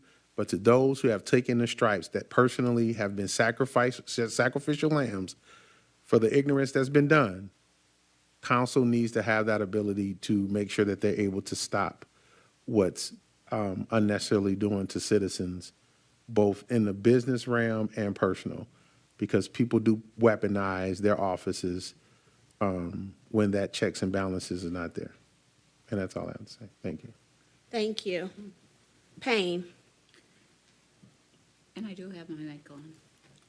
I just wanted to speak to the idea in regards to the two full-time persons, individuals. I think that that's a good idea, but what concerns me is salary. Because you can lowball a person and they still have to go out and get a second job, in order to make ends meet, and we're back at square one, having someone that paying two staff persons, and so I really think we probably gonna need to look at hiking a salary there. That one, and that was and I do like the idea that Councilman Williams had in regards to boards that I've sat on basically are made up of individuals that have backgrounds. And I would really love for us to change that into something like that. Thank you. Professional backgrounds. Thank you. Stuart? I was going to note on the salary side, the current structure that's in, that actually is okay, is the local officers compensation committee. So that is already worked into the charter. Note that there's a local officers compensation committee. That is who decides a lot of, except for the randomness around some council pieces, just currently, and Kermit can probably speak better to this, but that is, I think, the current stopgap that does identify similarities in terms of income and all of that, and kind of sets certain salary rates. So that's where it is currently. Okay. Thank you. Williams? Yeah, just to speak to the local compensation board, the makeup is critical. And so because this is a strong mayor form of government, they have the majority of votes on that commission. The city council can technically vote in their own salary at their own peril. Right, so basically the way it's set up now is the commission can say the city gets, $1,000, the city council people get $1,000. They could vote and say we want to give ourselves $100,000, and they could be recalled immediately if that happened. But they have that ability, right?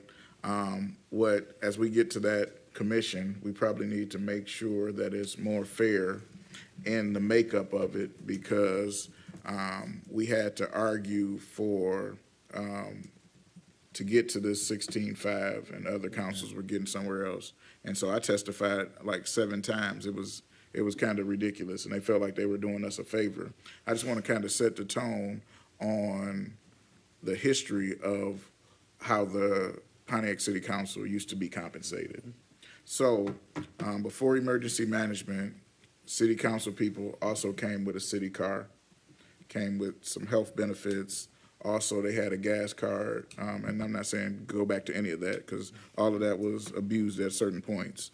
But what I'm saying is the package that made it attractive for people to run was much more robust than what it is now. So right now, city council is purely voluntary. They get that salary, but by the time people end up paying for tickets to events and other things that don't come to the council for free, they're volunteering. Also, previous city councils, when we owned the Silverdome, that was another thing that was under the mayor, the Stadium Authority, right? When we owned the Silverdome, when we owned the Phoenix Center, they used to have a suite and boxes and other things that also made it more attractive to have people that were running. And so you had some professional people that were able to kind of supplement because they didn't have to buy another car because they had a city car. They had some other things. So the package was a lot better off the paper than it was on paper. So what we have now, you can only really get people who are either A, retired, or B, who are doing it for the love and have a job that allows them to have the flexibility to be on city council. And I think we don't have a lot of the capable people who could running because they would have to sacrifice so much in order to be on the city council. So when it comes to salary, Ms. Payne, I'm in agreement with you, but I think that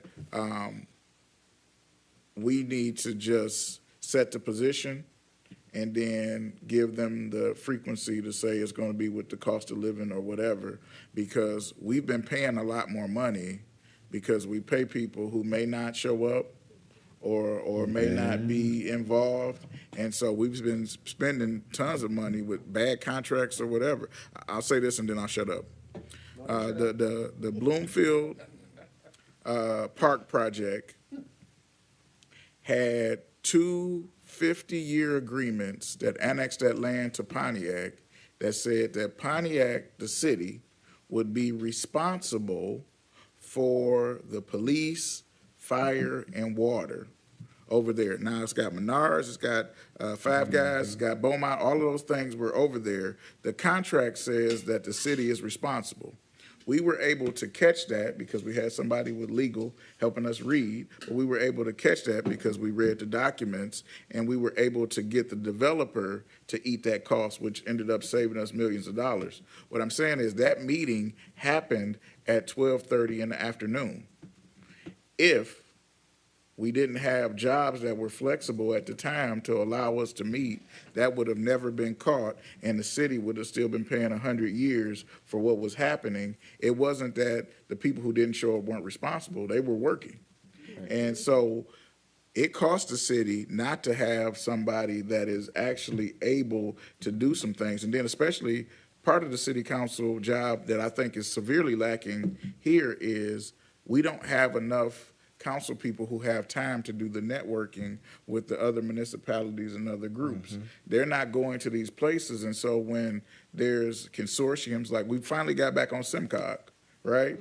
When there's consortiums and other things that are taking place, they can't attend because they have other allegiances. At least if we have 2 people that we pay very well, right, doing this full time, if we look on Facebook and we see that they were not at the committee of cities that they should have been at, we can literally hold them accountable because that's your full-time job. When people are part-time, they can always say, I was working. Yes, Stuart. I was going to say a similar piece. I think something that I've noted is my engagement throughout the city is that we expect our city council to be on 24/7. I saw someone posting in Pontiac Universal Crimes the other day that was like, my city council hasn't responded at all. Blah, blah, blah, blah, blah. You know, I'm responding to people and I'm a volunteer. It's like, well, that's the problem. Like, we expect so much out of our city council. And I think when you think about other cities, right, like those people are not expected to do 99% of what our city expects our city council to do. And so we need to build that structure in. I think the other pieces that come into that is, and I don't disagree with the citizens on that, but I think that's an expectation setting, and I think that comes from, in many ways, the charter. The other piece that I'll note, and that Kermit brought up, or Commissioner Williams and others, is the boards and commissions. And I think that is a big piece. I think across the charter, I think we need to really spell out memberships of boards and commissions and how those, because that's where I'm seeing it. We've talked about election commission before. That's a huge one. I think that one needs more, that's 3 people within the city who are all mayoral appointees or paid by the mayor.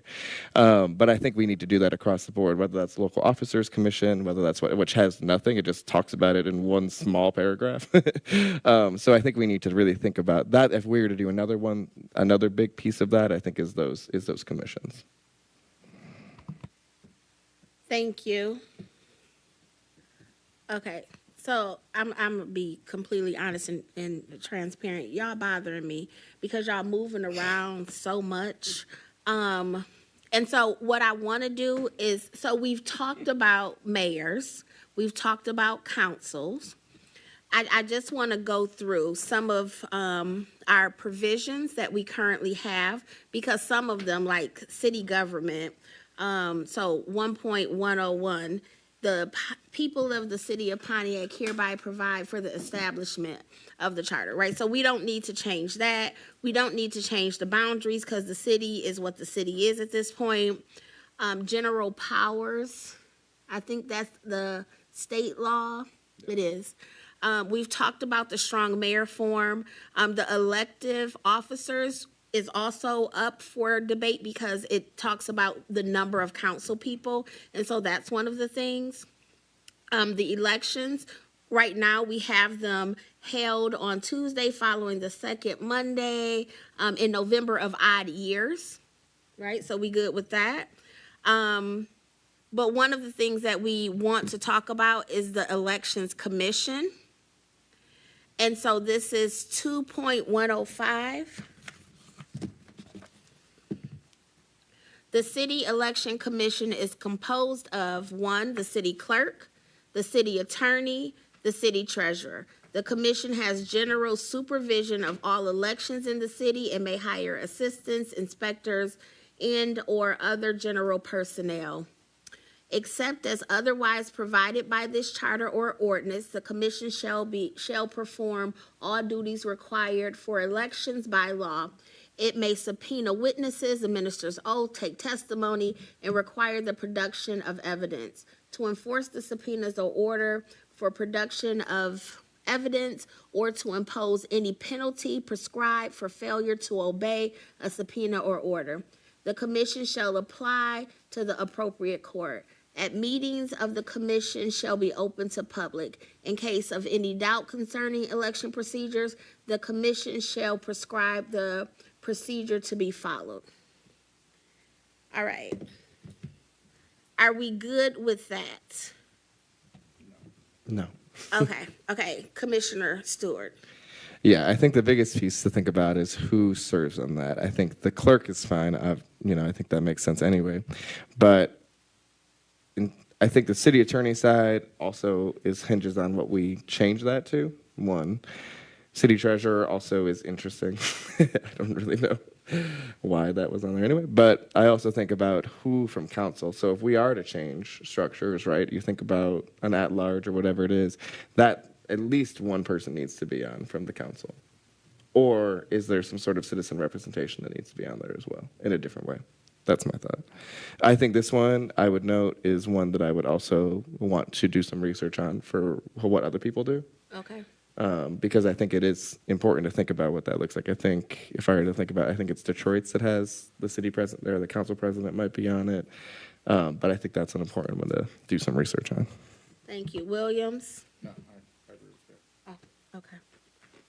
Does anyone else have any questions, thoughts around that one? So that is something that we will continue to research.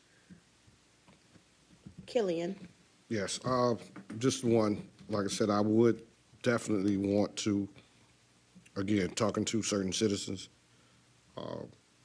put on that board or that somewhere in there where we have a checks and balances with our cities, as far as a citizen or two on that board or on that position to make sure our elections are, being held right, being fair.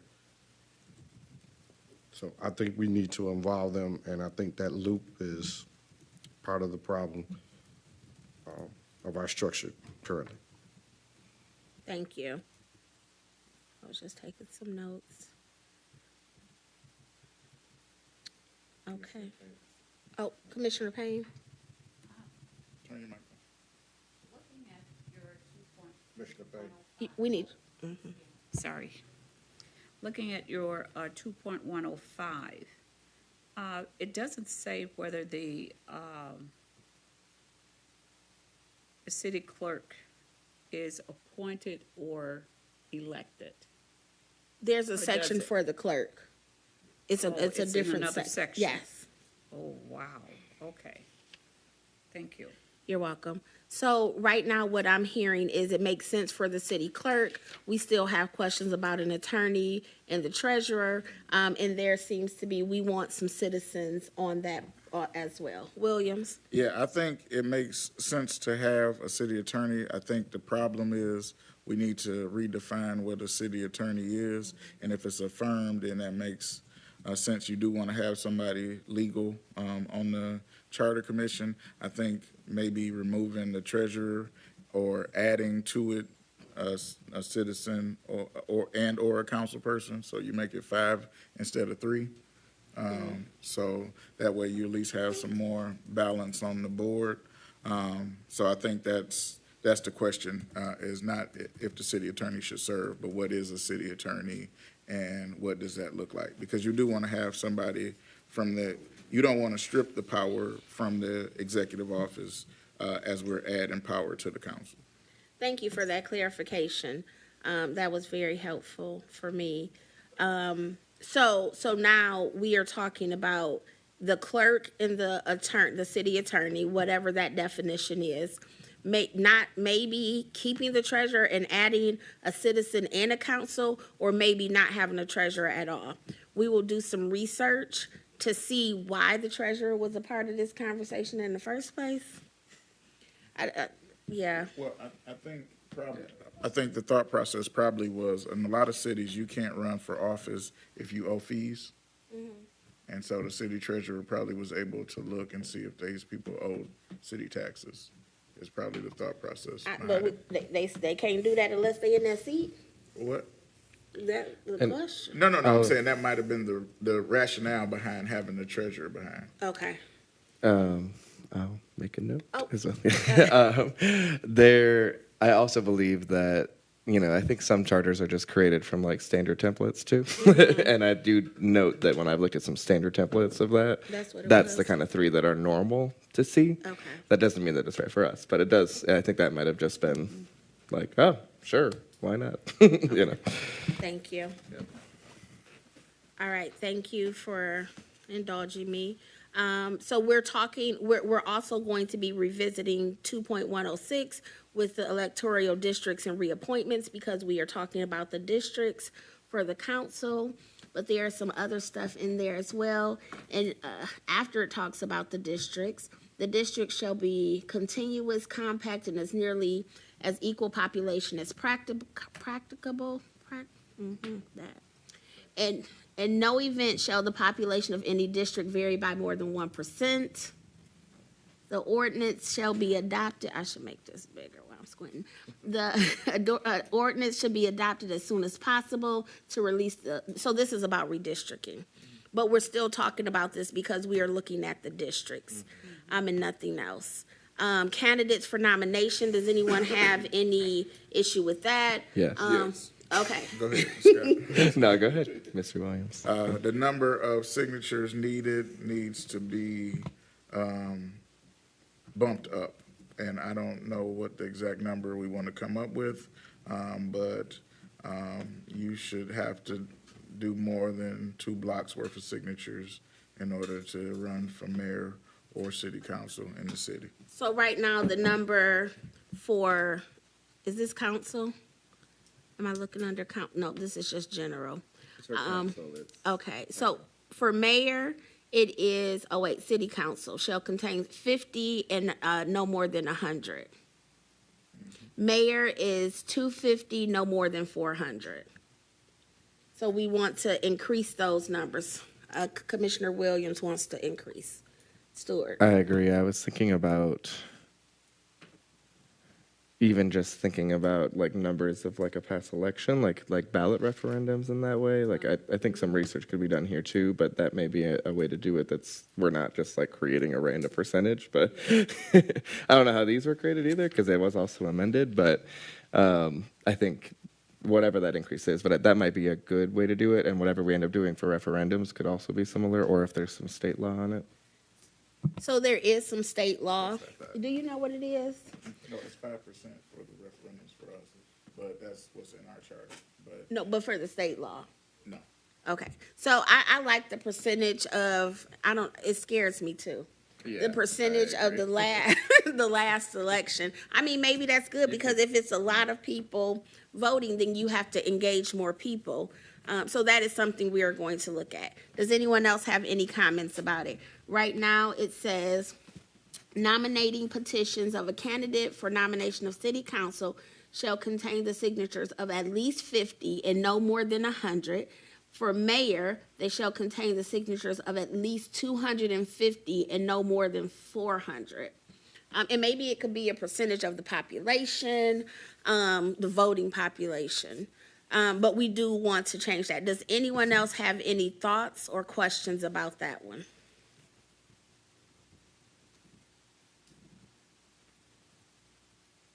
Okay. No? Okay. Okay, then primary election, nomination for each, I really do need to increase this. Nomination for each elected office shall be made at the city primary election. However, whenever no more than two, the nomination to an office, there shall be no primary. Are we good with that? yeah, I think that's standard language. That's standard, yeah. Nominations in elections, it's just almost the same thing as the primary. Recall, I think that's general language for the state. Oath of office is regular. Local legislative, we are also working on this one because it talks about the number of council. District representation is something we're also talking about because it talks about the number of council. The beginning term, this is what I want to talk about. The term of each council member begins at noon on the first business day of January 1st following the election. That lame duck period can be a beast in this city. And so I don't know what, in other cities, it happens fairly soon. Mm-hmm. I know we do need a transition phase, but it could be trauma. The lame duck period can be hard. So I would like to look at that. I would like it to happen sooner. Or there's some teeth in this is what a transition looks like so that we don't have what we just had happen. Mm-hmm. Garrett, Mike. Thank you. So having to experience the last transition and having to deal with the forget it, I'm elected anyway.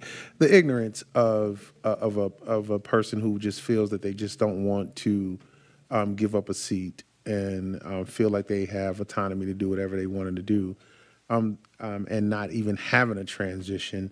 When you have that time there, you can create a lot of controversy, again, going back to when the council does not have teeth. If the council had teeth, whatever that mayor did during that particular time, you can just go right to council and make something happen on that end. But there has to be, I agree with you, there has to be some teeth after the election. Something put in there as it relates to the transition, that a transition must take place. You shall transition to the next administration if you're not there. And and then spell out what that transition looks like. And if the person themselves really do, just don't want to transition, then you switch to legal departments at that particular point in time that will begin to transition you. For example, if there's a previous president or a previous elected council member who got reelected, put some teeth in there that people who have had past experiences or whatever, something, because if not, again, what took place slowed the current administration down tremendously, and then having to use the first 90 days to really mine the fields in this particular building was very difficult. And then to find out there is a structural deficit when you were about to go immediately into budget, and then having to explain that is very difficult. And then having a forensic audit to confirm certain things and people still being left in positions to really, I would just say, not be forthright in the information that they were given to the current administration. And so I'm with you on this. I couldn't wait to get to this one. And with that, we have to put some teeth in there. Thank you, Williams. I think if we do come up with ethics officer or whatever we're going to call it, I think they should, for timeline purposes, should be responsible for the transition out of office. If we're going to leave it with the January 1st date, I don't know why it would be January 1st, because people getting sworn in while they're drunk don't make sense. So Man, everybody don't drink. for New Year's, not me. Not everybody. I don't drink, so but it's the point. What I'm saying to you is January 1st is probably not a good date in order to start. You get what I'm saying? It has nothing. It should be the first Monday or The whatever. assumptions. Yes, exactly. So I'm just telling y'all from experience. I came to these swearing-ins and everybody wasn't all the way right. So, Man. but having that office actually do the transition to bring them up to speed would be good, because in a good scenario, when you have somebody who may not have sought reelection, right, and is just passing it on because of health or family reasons, then that transition can be a beautiful thing.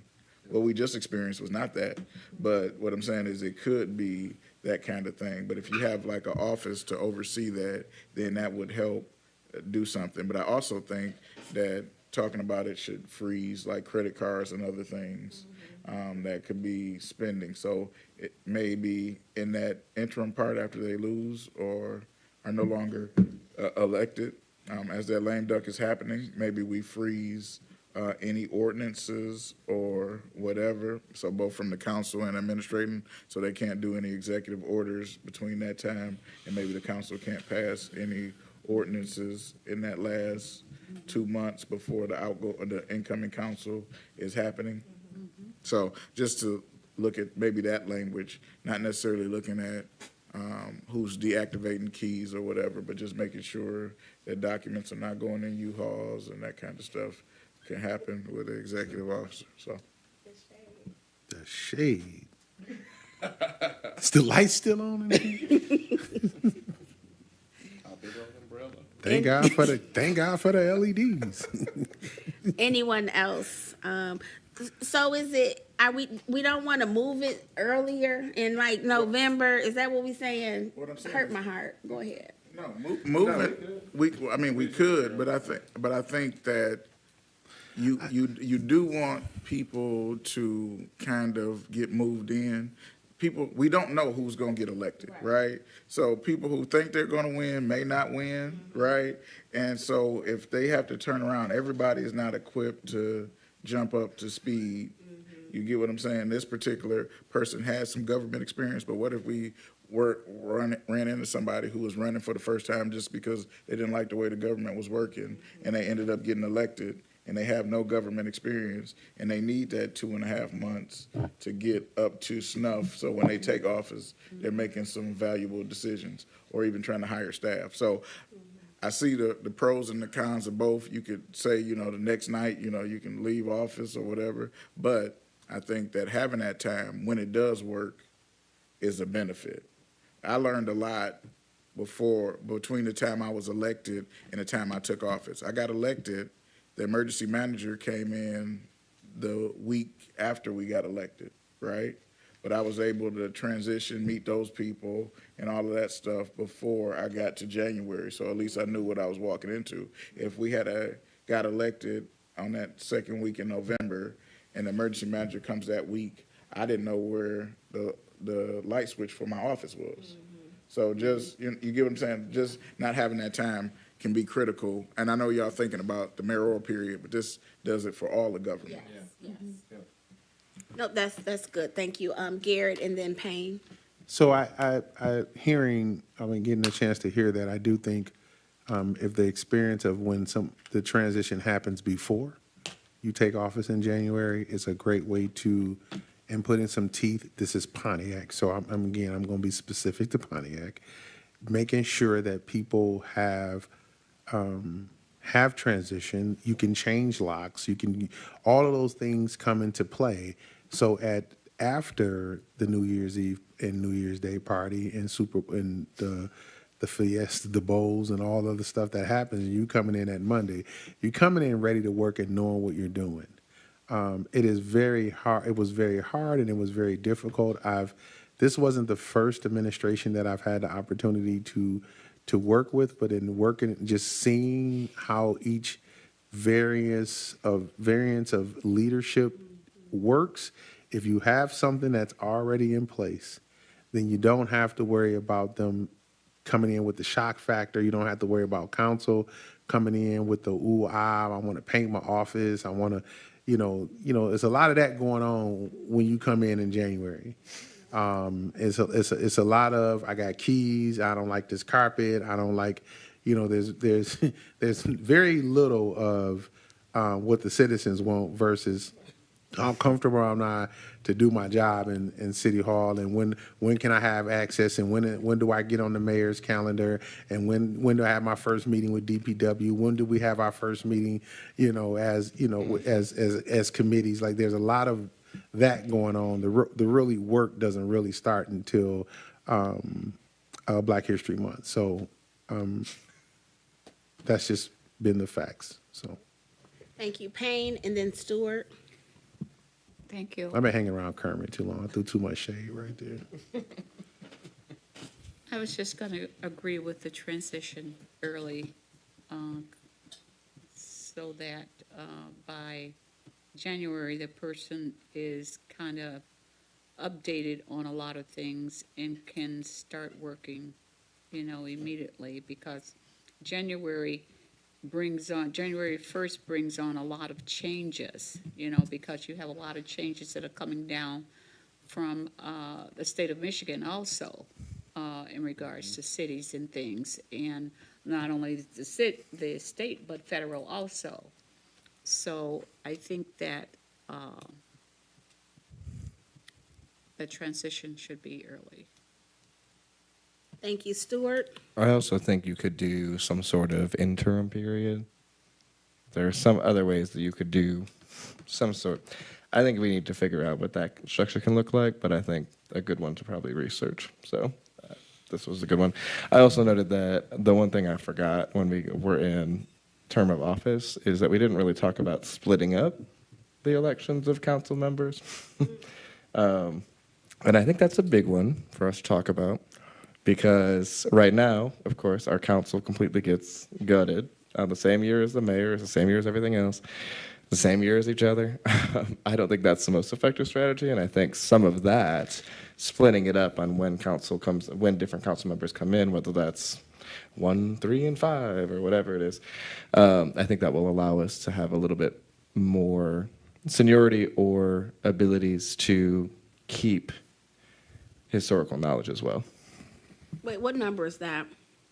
I think it's 3.102 because it says that serving 4 years. Yeah, Mm-hmm. okay. Yep, okay, thank you. 3.102. Williams. Yeah, I'm in agreement with staggered terms, Scott. I just want to caution us because we have to get this done by December. And so that might not be a change we want to die on. Because just got to be honest with the reality we're in. If people think they got, 3 years left, right, and then they're going to have another 4 year, if we enter staggered terms and now they're up next year, they may have a problem with the charter. So I just want to put on the elected official hat and say, So- okay.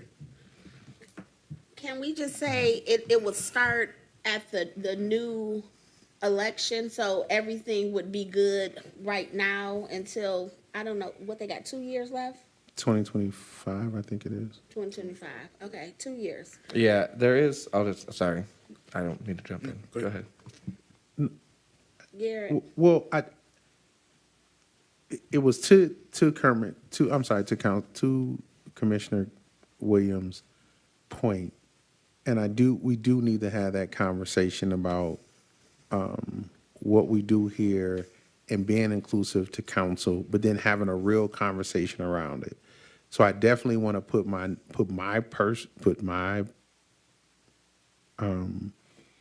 opinion on record, and then I'll leave it alone.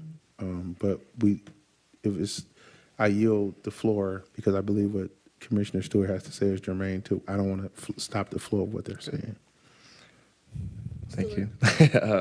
I was going to say the thing that I noted in the charter is really there's so many outlined transitional provisions and schedules for when you can do things. So that in the very last 2 articles of the document, you'll see that it's what does the effect on existing city legislation, on existing officers, on whatever it is, and then also when does this take effect. So like this one was like, hey, if you're a current city commissioner, this is when this takes effect. So I think we can work in something meaningful there. I think that's the nice thing about that's probably the most flexible part of this charter that we have is to identify what that really looks like, maybe politically in some ways about what that can look like. I don't know the legal side of that, but I think there's opportunities for us there.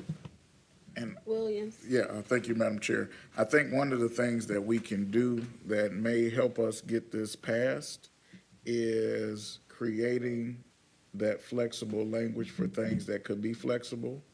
And what I'm saying is maybe we mandate in the charter that when this new charter takes effect, that there is a board that decides on staggered terms or whatever is really controversial that we will not be able to do right now, at least setting a framework for them to then put it in a charter.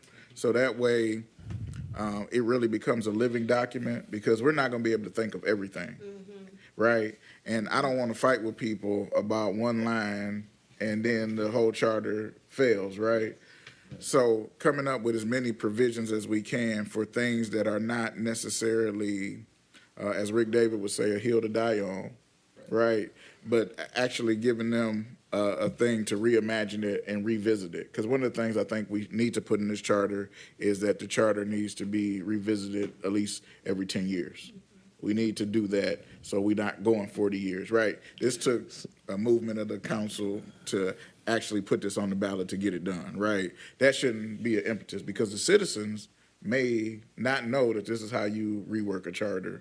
But if it's a mandatory charter commission every 10 years, then to Commissioner Killian's point, we can really look at and do some research and know that it's coming up, and we can kind of set it up in the same way we set up redistricting in the census. Because I think that would be a better service of our time for the next charter to get done, to make sure that if we are confused about a detail, that we kind of set up a commission or something that can do that and give them the teeth in the council to make those future decisions that are not necessarily going to make or break the government.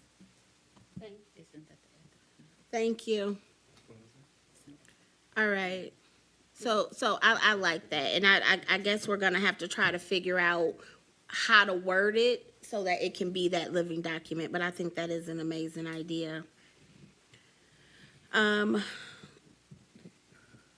fight me, okay? Because I'm trying to get to the staffing, because we've talked about that, but that's 115. So, and we have 104.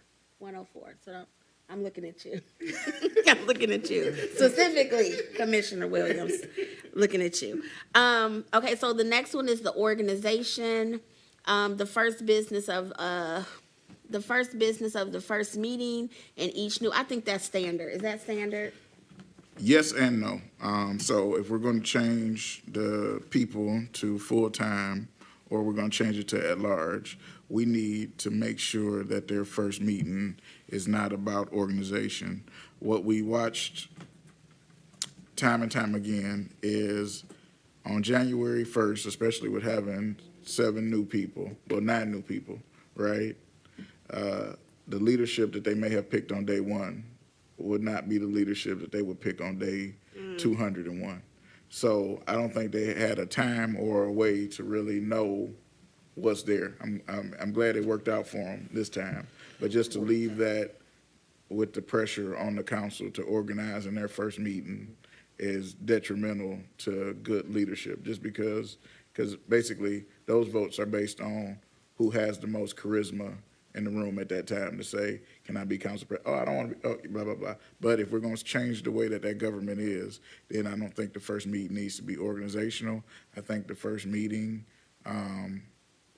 we don't need to mandate it there. I think they should kind of set the council rules at the first meeting and then set the organization probably at a subsequent meeting. So they've had some time after they've got sworn in. Because right now, technically, we require them to name their leadership at that moment, set their committees, right? And then they vote on the business of the day right after that.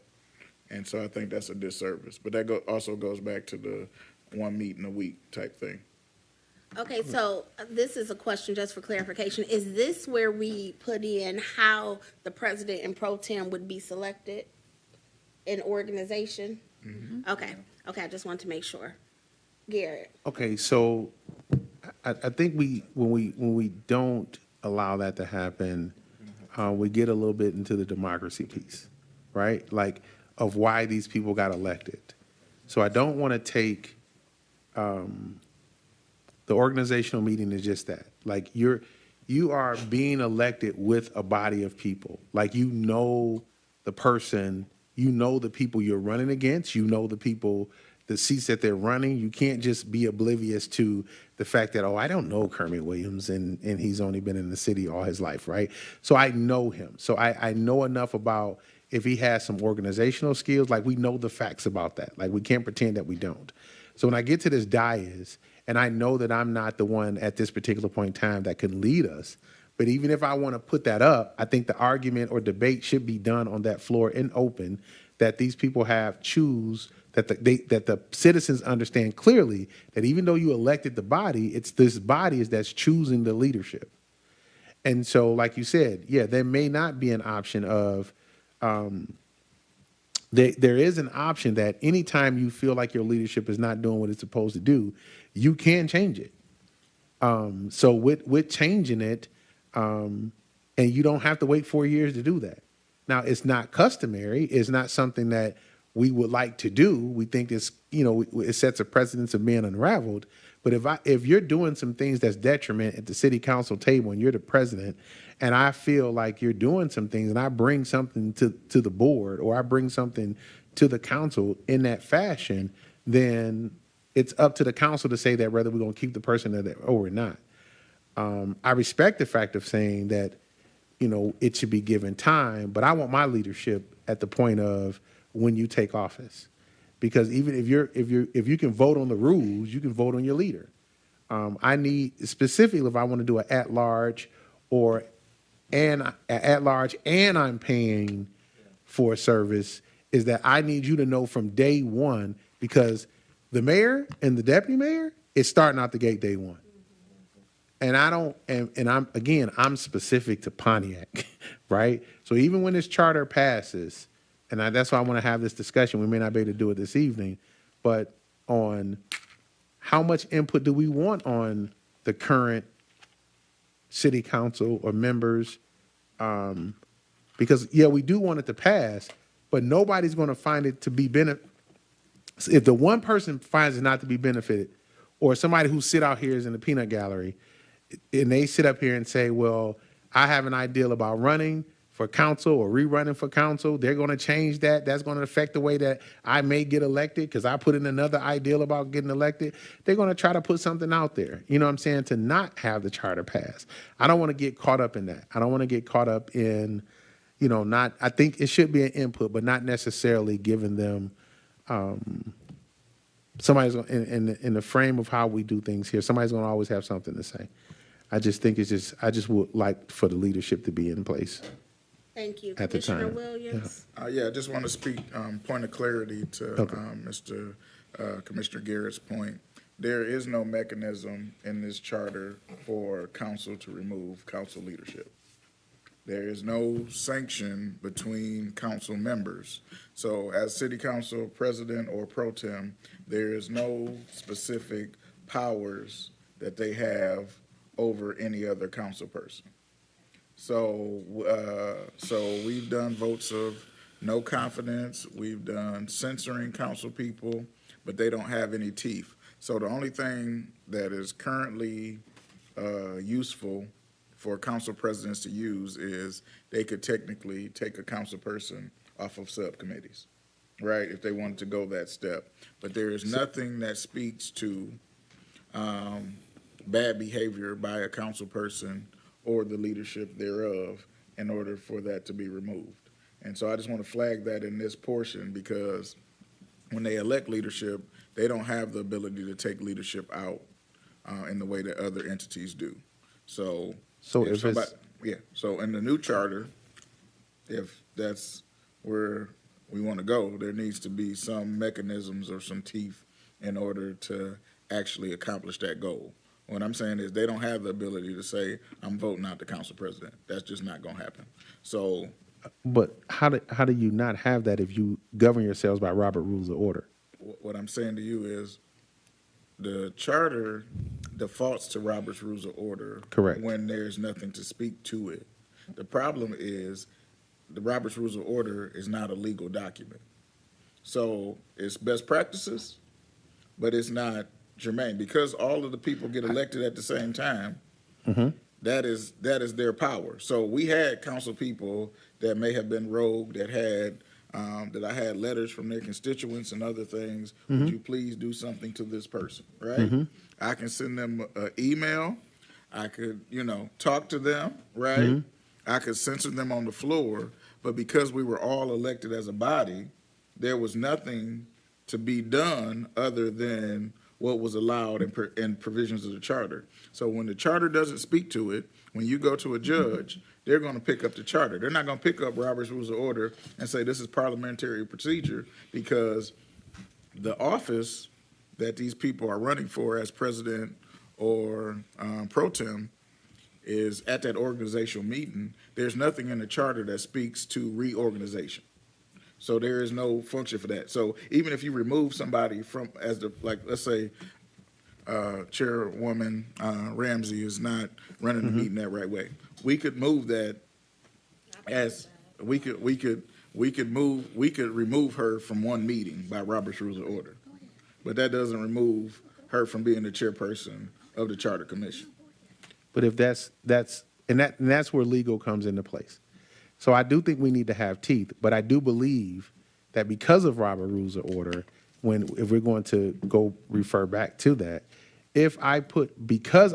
we operate by motions and resolutions, if that's put on the floor, yet legally you may challenge it, but however, it is in our legal right. In other words, I hear what you're saying. So to negate that is what I'm saying to you, Commissioner, and I just want to wrap this conversation up. What I'm saying to you is the charter doesn't speak to using Robert's Rules of Order. In 1982, it didn't exist. So what I'm saying to you is Robert's Rules of Order doesn't have any standing over the Pontiac City Charter. That's what I'm saying to you. So you're And saying we stuck what- with the what- leadership? Like, if what- you, what I'm saying- whatever what- leadership you vote in, if this doesn't pass, you're stuck with that leadership. Yes, that's what I'm Oh, saying. okay. That's what I'm So- saying. And I listen. I get your point about people needing to be able to know who they leading and all that. I just want to say that I just want to point out that this charter doesn't speak to any recourse for anybody in those lanes. Part of what we need to do maybe will be to adopt where the charter doesn't speak to an issue, Robert's Rules of Order takes place. Right now, we don't have any of that Oh, so that language doesn't- yeah, you're right. to You're make right. I that see what you're saying. in place. Yeah, I see what you're You've probably updated that on the school board. You get what I'm Very- saying? very Since much so. since y'all You're have right. been there, y'all have added that There's some to things that's y'all been- governing document. Yeah. That's not in this charter. That's why I want to make sure that when we go through these sections, we realize that this charter is only 34 pages. And whatever's not in those 34 pages. agree. I was going to say, that's the thing that I noted. I was like, well, let me go look at Robert's orders, even in the new one. Yeah. I also, Commissioner Payne also had kind of mentioned, like, a lot of the issues that we brought up are things that could be identified in, like, an ethics position, too, or some sort of integrity. So I think, like, having both, like, speaking to these transitions, but also utilizing that board, I think that even speaks to me. Like, a couple of the conversations we've had, I think, go back to having this kind of board or other entity in place that can then be a stopgap for some of those pieces as well. So, great. I love that. Okay, so I am just going to say that we are going to change it, but I believe that we need to be as putting things in there and not leaving things up for assumptions, because I think that does mess us up. Because as Commissioner Williams said, prior to the current council, you got voted in as president and pro tem for the 4 years. Now they do every year. But that, once again, that's still up to a vote of the peers, but it happens. But it wasn't necessarily regulated with the charter. Gotcha. Okay. That's fair. Okay. The meetings, we want to change the meetings. Yep. Okay. Well, I'm sorry. Go. So, and Commissioner Williams had brought this up, not meeting every week. I'm not too sure I want to take that out, depending on, this is where, how much information gets out, or how information is being disseminated in our particular community. Either way we go with this charter, I'm going to personally have to have a development of trust, like a new direction of trust. If you take away the meetings, I'll be honest with you, like I don't miss a meeting, because I go watch it and I rewatch it, and then you watch the movement. I'm a nerd to it. However, no disrespect to the word nerd, everybody doesn't do that. And so you have a right to show up or not show up physically. So I don't know what other, if you go to once a month, and with the way that stuff happens around here, a month, 30 days between meetings, I don't know what the recommendation could be. But I don't, every week is a little bit much, but what is the alternative? Like, I would want to hear an alternative. But I don't think it should be once a month. Commissioner Williams. I repeat, we are the only city in Michigan, probably in the United States, but I know at least in Michigan, that is required to meet every week. That has become a custom. The reason that they met every week is because at the time the council got paid $100 per meeting, so that was the way for them to get $5,200. That is the history of it. What I'm saying to you is, nobody that's sitting up here, board, commission, anything, meets mandatedly every week. None. It is not one every week. And so meeting for the sake of meetings is not productive. What I would suggest, because you can always call special meetings or do what you want to do, it's not going to limit the ability for the council to meet. What I'm saying is they're required to meet. And so for a person like me who wanted to have as perfect to attendance as possible, I missed 3 council meetings my whole time, and 2 of the times I was in the hospital. You want to be at those meetings because you want to serve the public. But if you're mandated to meet every week, you also stop a group of people who would want to run that doesn't have that type of time commitment in order to do that. When you have an off week, you have more time to do subcommittee meetings. You have time to do research. A lot of times they're looking at property, buying property without doing site visits. They're not attending the planning commission meeting because they have to go to the city council meeting the next day, right? So a lot of the things that they could participate in, they are not able to participate in because they're mandated to be in a building every Tuesday at 6 o'clock. And so I think it's a huge disservice to do anything. The city council was not at the state of the county address in large part because they were here on a Tuesday at 6 o'clock. How do you miss the county's event because you have to be at a council meeting? And I know most of them would have been there if they weren't at a city council meeting, but because the constituents, like Mr. Garrett said, expect them to be there every week, they have to show up every week. I'm not saying that there's not times that they need to meet, like budget time. They met 4 or 5 times on a daily, but they were not required in order to do that. I think it's antiquated. Back in 1982, meeting was the only way to disseminate information. You didn't have cell phones, you didn't have anything else, so this was the only way. It wasn't a Facebook page. You couldn't do a live. You couldn't do all these other things to engage with the public. So I'm done. But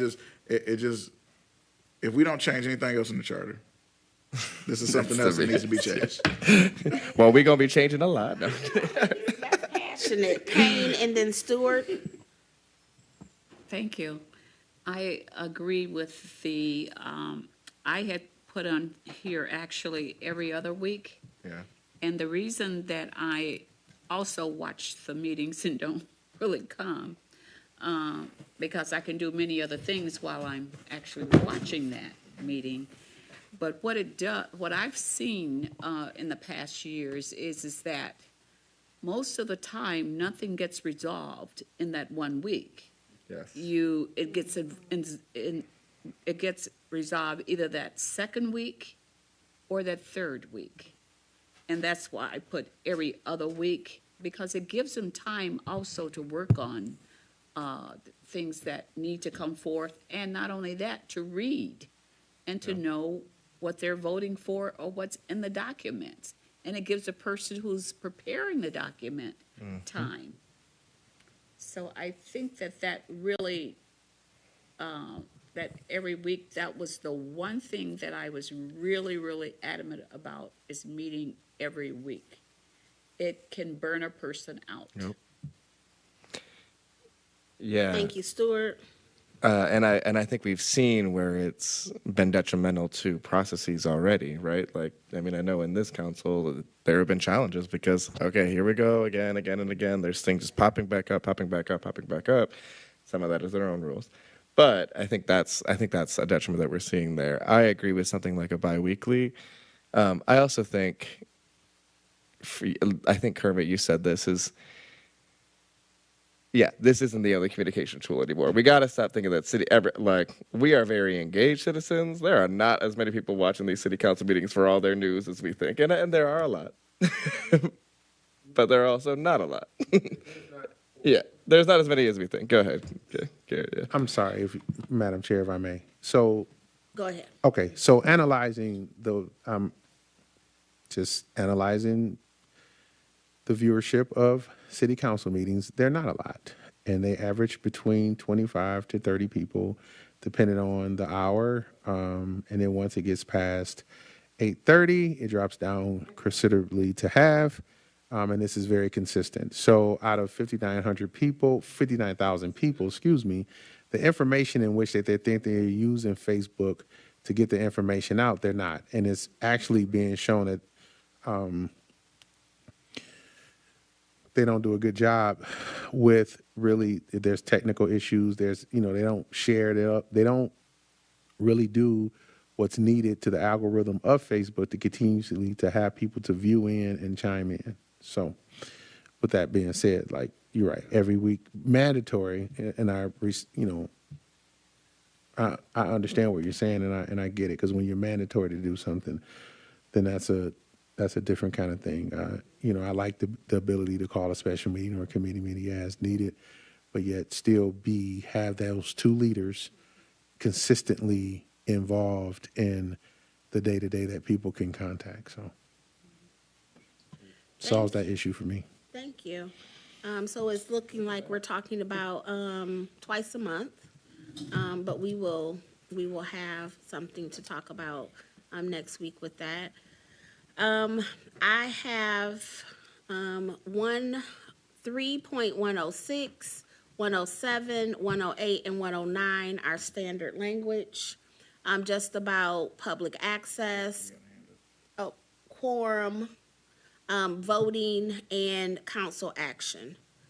Unless anybody has any, hold on, just, You said 3.106 area is where we are. who had the hand up? Okay, 3.106, 107, 108, and 109. Okay, for 106, I have added Spanish or some other languages other than Okay. English. So that would be, the council shall determine its own rules and orders of business and shall keep a journal of its proceedings in English. And you want to add in English and in Spanish. In Spanish or another language added in there, or whatever tool. We could just say that, the two highest speaking, languages in the city. All right, 107, 108, 109. All right, 110 is compensation. So the council membership is a part-time position, which we have talked about changing at least two of those. A council member may be paid by the city the sum of $100 for each meeting of the council attended by a member. However, members of council shall receive more, did I miss something? Did I miss a word? Yeah, shall receive more than 5,200 in any 1 year. It should say no more.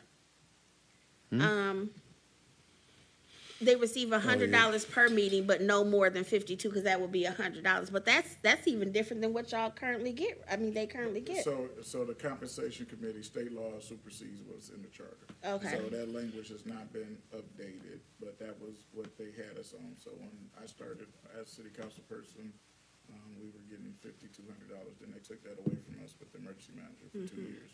We got nothing. But yes, And then came back with the $300 a week. It started off as 15, right? it started off as 15, then we lobbied and it got up to 16, whatever it is, 16.50. $300 a week. What's that? No, Almost- $15,000 a year. That's what I'm saying, which is Yeah. like $300 a week. Yeah. Like, Yeah, but either way, it's it's ridiculous. Can we change it to the council, pay shall be determined by the compensation board, since it supersedes it anyway? I think, yes, we should probably change that language to compensation board or state law. As applicable or by vote of the people. So what I'm saying is, let's say in worst case scenario, the compensation board is cheap and the people in 20 years figure out that they are not getting the kind of leadership they want, right? And they want to raise that. We need to at least put a mechanism in where they could set the compensation and maybe make a charter revision to say that the city council should get paid $30,000 as part-time council people or whatever in 20 years. But to at least give them the mechanism outside of that compensation board. Okay. Stewart and then Garrett. Yeah, I was just going to go off of what the 2012 proposed charter suggested, so I'll read that. Council membership is a part-time position. We know that might change, but the second is a compensation commission shall be created and members appointed by the mayor and approved by the council, which shall be consistent with the requirements of MCL 117.5C. Unless otherwise specifically provided for in this charter, the duties of the Compensation Commission shall be the review and determination of the salary which may be paid to the mayor and city council members for services rendered. That commission shall meet in odd number years and make its recommendation to the city council at least 60 days prior to the city's general election. approval of that shall be in accordance with the Home Rule City Act. So I think that covers a lot of what we wanted, except for some of the structures that we have. But we could probably add on to that some notes around citizen will or something like that, voting. So Garrett? I think as we continue, I'll yield at this time. I just think that's very, you get what you pay for. If we're gonna, if we're saying we're the city that we're going in, you know, if we want to be this city, right? Like you have to get more qualified people or people who want to be here and not just use it as a resume placeholder to go somewhere else. Every single year or every election cycle, silly season, we get to a point where they look at something and then the pay comes in and says, oh, I want to run for state rep. Well, you're only looking at state rep because you found out what state rep costs, you found out what they do, you found out what they get, and then you realize this could be an upgrade in my pay. So I want to run for state rep. Then you get 50 people in that election who's running and none of them know what really the job is. And then the next 2 years you spending trying to figure out the job. Then you say, oh, I want to run for county commissioner. Why? Because they just gave themselves a raise. Like, so it's like, you know, if a council person, if you're expected to lead in your particular district, I just think is, I've always just thought it was just, I applauded folks like, you know, Commissioner Williams, who, you know, they were doing a job because they love the job. It wasn't that you were getting paid, so they love the job. And now, and he's been consistent in that, right? So it's not, you know, so, and it's just, we gotta increase that somehow, like, you know, somehow. And if you're putting it for other people, that's the mayor get to a point, then that whole thing starts to look a little funny to me, as I've experienced that, where that when the mayor is appointing something, it's for the benefit of the mayor, not the city. So. All right, I'll go ahead. Yeah, I think, I like that portion, but maybe to Commissioner Garrett's point, maybe we can be consistent with the compensation committee having the same makeup as the election committee. So whatever we decide of that way, it could just be universal, because I don't, you know, the election committee only meets for that one night after election, and that's it. And then maybe the compensation board, because they meet every other year or whatever, could be the same makeup, especially if we add some citizen participation to it. I think maybe a good way to go about it, instead of trying to get appointments, because then you're only putting up people who are super favorable toward one entity or another. You get what I'm saying? And so that could be, whereas if these people have a job and they got to work with both the mayor and the council, they're going to come up with better recommendations, I believe. yeah. Thank you. I think this is going to be our last one, though we put up a good fight. The appointment of the clerk. The council shall appoint a city clerk for an indefinite period. The clerk, oh, hold on, see, I made it big, now I can't even see it. The clerk is removable by vote of 5 members of the council. Payne. I guess I actually put in here details to discuss for the simple reason is that in some cities, city clerks are elected. So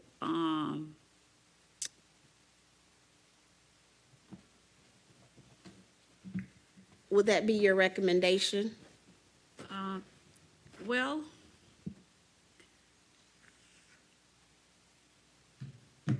I think that, well, the city council actually is responsible for going out and finding the qualified person for that position. Is that what we're saying here?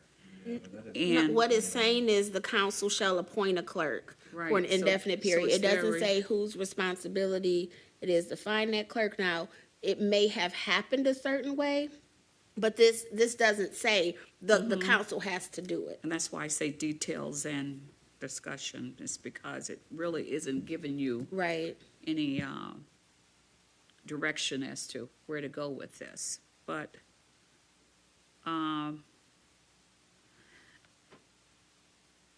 so if they're elected, then that means that they have to be a city resident, or not, if we put it in the, To be elected in the city, you have to be a resident.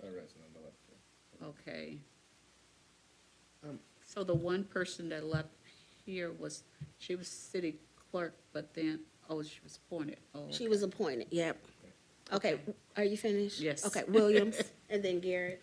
Okay, so we've had some audience members come down and say that we need to elect a clerk, so I want to make sure that the people who actually came and spoke at a meeting are heard. I want to speak my personal thought process in this, and then I'll yield to everybody else. I think by December, we should probably leave this alone. I think this should probably be a review to change going forward in the future if they decide to do that, because we're having hard enough problems finding elected people that are qualified in our regular offices right now. And I'm not saying that that's where we're going to stay, but right now we're struggling to do that. And so we're finally getting footing on those things to add another piece that's responsible for the vital records of the city. Changing this to an elected position may require us to do a huge overhaul, because now you're politicizing that office. Like right now, it's very clear. The city council appoints. If there's 5 council people that want to remove, they can remove a city clerk, and that's what's happened. We haven't had removals or turnover in the clerk's office. We've had people take other jobs or not get paid enough and move on, but we haven't had the same kind of turnover we've had in our elected positions. So I would caution us not to try to bite off more than we can chew with going into the details of this. I know people, because I'm worried that people with great charisma could be elected to clerk, and then they may not be able to read.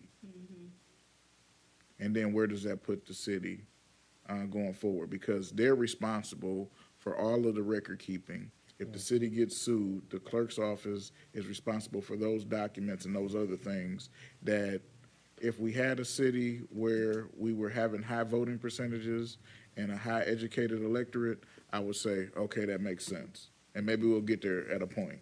But as of today, the people, the 7 people that I see that will run for clerk, and I'll leave it at that.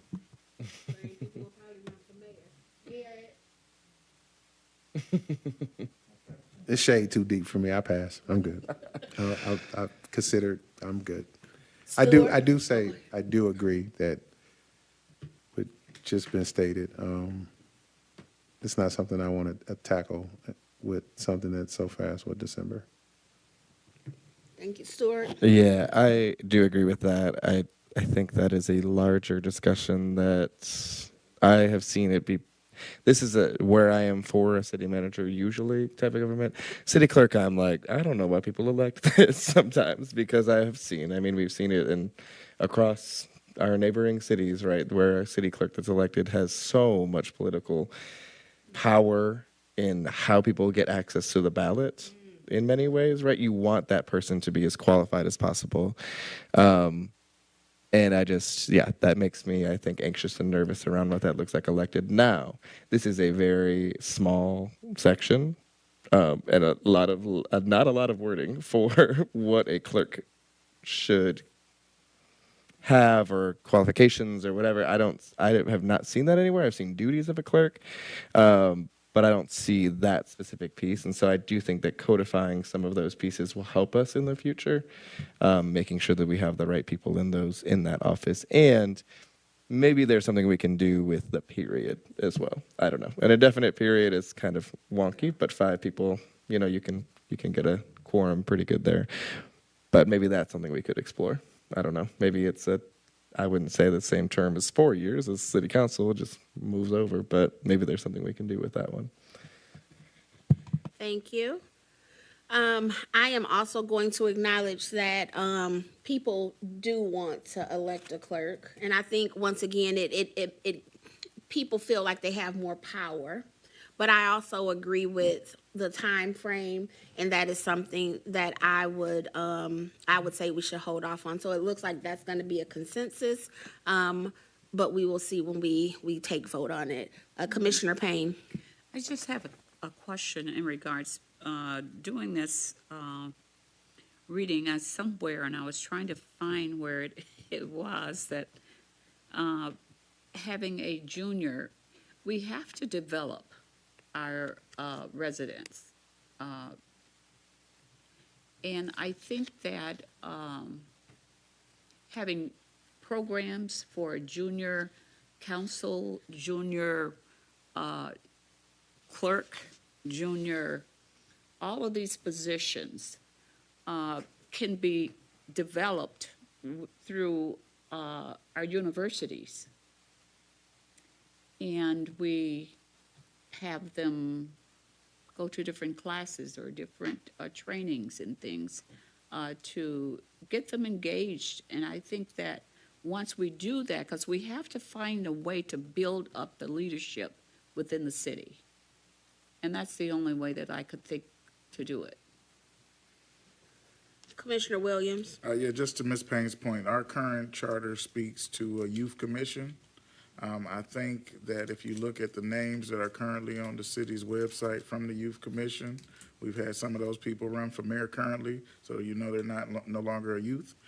So I think just updating that and actually putting some teeth to what it is. I think we just need to revisit how our boards and commissions work, and then who has the appointment, because what they tried to do in this previous charter was they had whole boards that were either all mayoral appointees or all city council appointees, but they didn't do a cross balance, and so some of those things just stayed vacant. So I think to your point, Commissioner Payne, because we do have youth in government and they have some of those classes, but the youth commission is really defunct in the city at this current point. And I think they tried to speak to it in the charter, but I think that spelling out like actual roles and commissions and making sure that even on the planning commission, you have a young person that's supposed to shadow or whatever as part of what we put in the charter. So we're thinking about that legacy intentionally in the charter, as what you're saying. So Yes. they thought about the youth. They have a commission.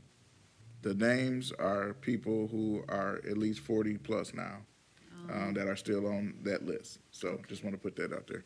Okay, so we need to update that. Once we get to that point, yes. All right. So I'm gonna keep y'all on track. All right, so we are going to stop here. We will do closing. Oh, before. So what I would ask is that the items that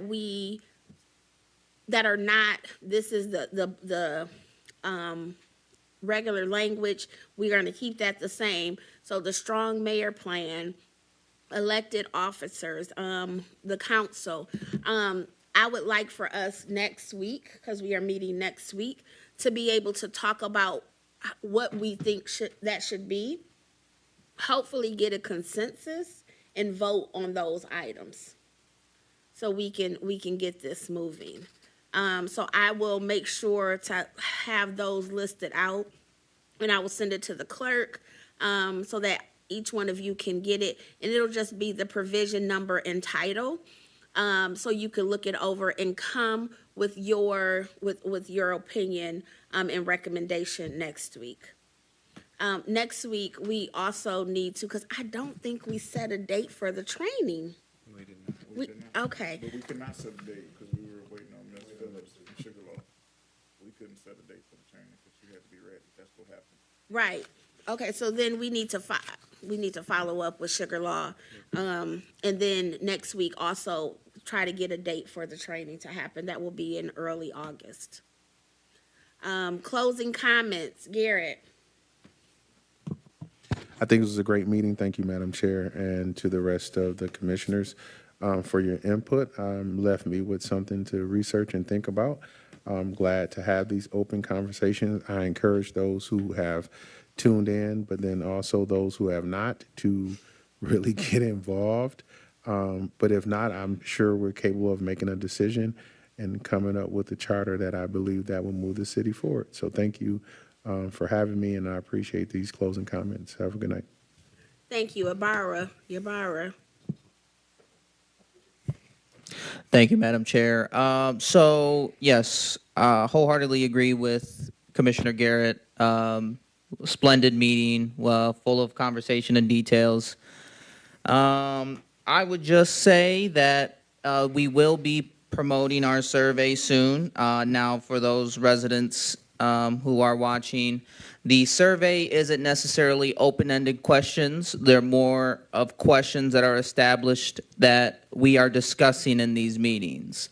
So these questions are rather yes or no questions of what you would like to see about what we're talking about. If you would like to provide open-ended answers, please, you're more than welcome to, but the surveys that we will be establishing out are only going to be focused on the topics, and if you agree or disagree with that topic. Really quick note, heard the word teeth thrown around in our conversation today. Just wish Dr. Turpin was here to enjoy it. Thank you, everyone, and have a great night. I want to make a motion to suspend the rules. Want to make a motion to suspend the rules? Okay, motion to suspend the rules. So moved. Second. Yeah. All right. Motion by Williams, seconded by Stewart. Okay, I wanted to suspend the rules so Oh, we we gotta could. vote on it? Yeah, y'all got to vote on it, but I got to tell you why. Okay. So Okay. you have to Oh, vote. discussion, Yes, discussion. yes. Go ahead. Yes, I wanted to suspend the rules so we could vote to give Commissioner Ybarra a dollar amount so he could actually promote the survey on Facebook, so it could be a sponsored ad versus just waiting for the people in our feeds to see it. All right. So Williams made a motion, Stewart supported it to suspend the rules. Roll call. Stewart, Yes. Williams, Yes. Ybarra, Yes? Yes. Oh, wait, turn. I turn mine off for you. Garrett, Yes. Payne, Absolutely. Ramsey. Yes. Yes. All right, and now we need to, go ahead, Williams. So now I make a motion that we allocate $300 for Facebook promotion of the survey to the communication committee through Commissioner Ybarra. Second. So a motion has been made by Williams to approve a dollar amount for sponsored ads for our survey, our community survey, through, what's the outreach, education and outreach committee? Yes, Yeah, whatever you want. Okay. Outreach. all right. Yes. And if you're not talking, if you could turn your mic off. Roll call. Williams, Yes. Ybarra, Yes. Garrett, Yes. Payne, Yes. Ramsey, Yes. Stewart. Yes. What's the dollar amount, did we say? He said 300. Okay. 300. $300. Go team. All right, back to closing comments. Did we just, point of clarity, Yes. never mind. We just did something that if, in the normal tradition of what I've seen in years, would have took 4 hours to make a decision to do. I just wanted to make that a point of clarity, and I appreciate that. That's Well, it. we different, sir. We different. We are different. Like, I'm just looking at just everything that just happened today was like my Amazing. dream, like You're welcome. work. You're welcome. I appreciate it. Thank you so much. No problem. Payne, closing comments. Thank you. Well, my comment was going to be everything that Commissioner Williams has said, and thanking Commissioner Yogo in regards to all of the hard work that you put into the presentation. And not only that, all of the hard work that each of you have put in tonight. Scott, our chair,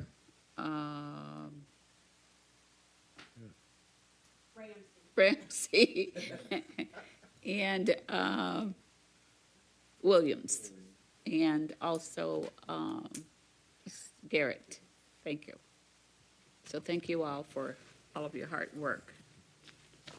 Thank you. Makes the late hours worth it. Yes. Thank you. Stuart? Yeah, I have to agree with everyone. I was real anxious when we lost those 8 months randomly, like a, puff of air. But I think 401k. we got through a lot of really important conversation tonight, and I think also came in at, I think I appreciated what you said, Commissioner Garrett, which was like, yeah, I had some preconceived notions. Like I was coming in hot about some things, right?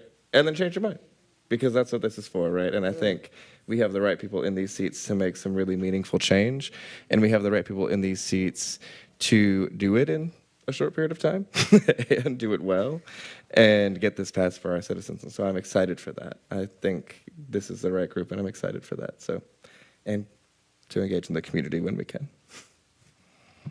Thank you. Williams? Just want to let Commissioner Burrows know we're still praying for you and waiting to see you back. Commissioner Ibarra, how you say your last name? Because, it been said like 6 different ways tonight. It really did. Ibarra. Ibarra, thank you. Like All right, just- Ibarra. For future reference. I want to say thank you for a great meeting and good night. And I would like to call this meeting to close at 9:08. Roll call. Williams, Yes. Ybarra, Yes. Garrett, Yes. Payne. Ramsey, Yes, oh Stewart. Yes. 9:08.